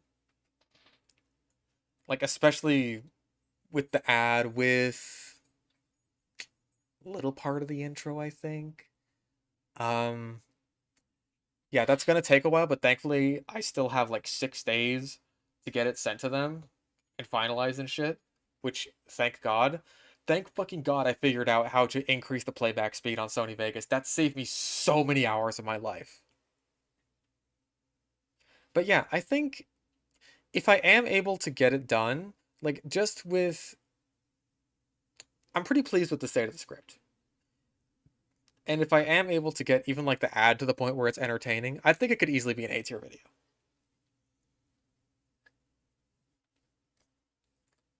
Honestly, I think that the faster recharge for long range hits is just as good. Like, I like having the cleaver more often rather than having it do a bit more damage.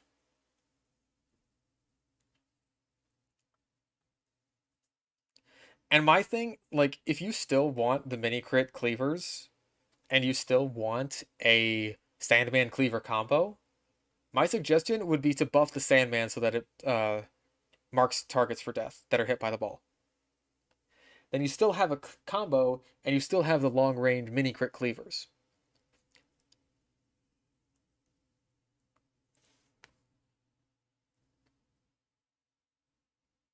That would be my suggestion.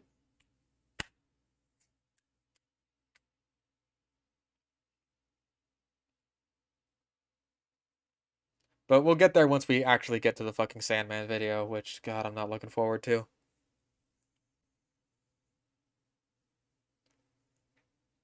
Make the Fan of War pretty redundant. See, I would think of it as kind of like the Boston Basher and the Rap Assassin. The Rap Assassin can do it from a distance, but it's on a cooldown. The Boston Basher can make people bleed from right up in their face. So, I would also suggest that the Sandman's like base damage be nerfed, so that like it's not just the stock bat. So that it does end up being a lot more like the Rap Assassin. It's not as viable as an actual melee option. And I think then it would be fine. Yeah, make that MVM upgrade apply to casual. Pretty much, yeah.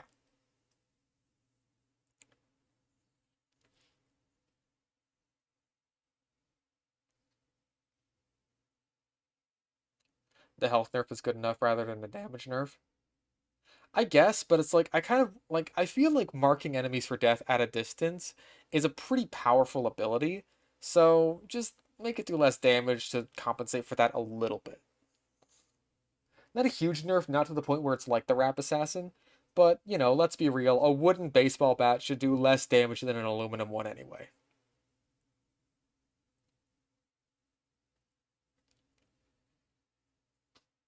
So I think that would be fine.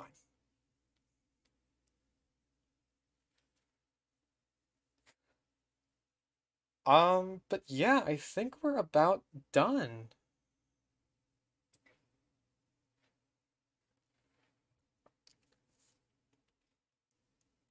I think that's about all the tier lists I wanted to do taken care of. Like, I'm even surprised I managed to blitz my way through the fucking Warpaints one. I will talk about the Fan of War eventually. See, the big problem with the Fan of War is that in most situations, like, why the fuck wouldn't you just shoot them twice?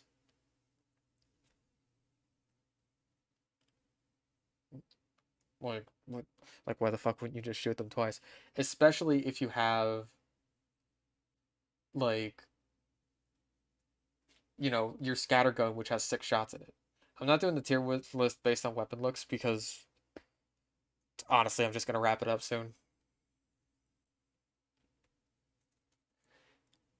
Like, in fact, let's just break off the tier list and head to the end screen.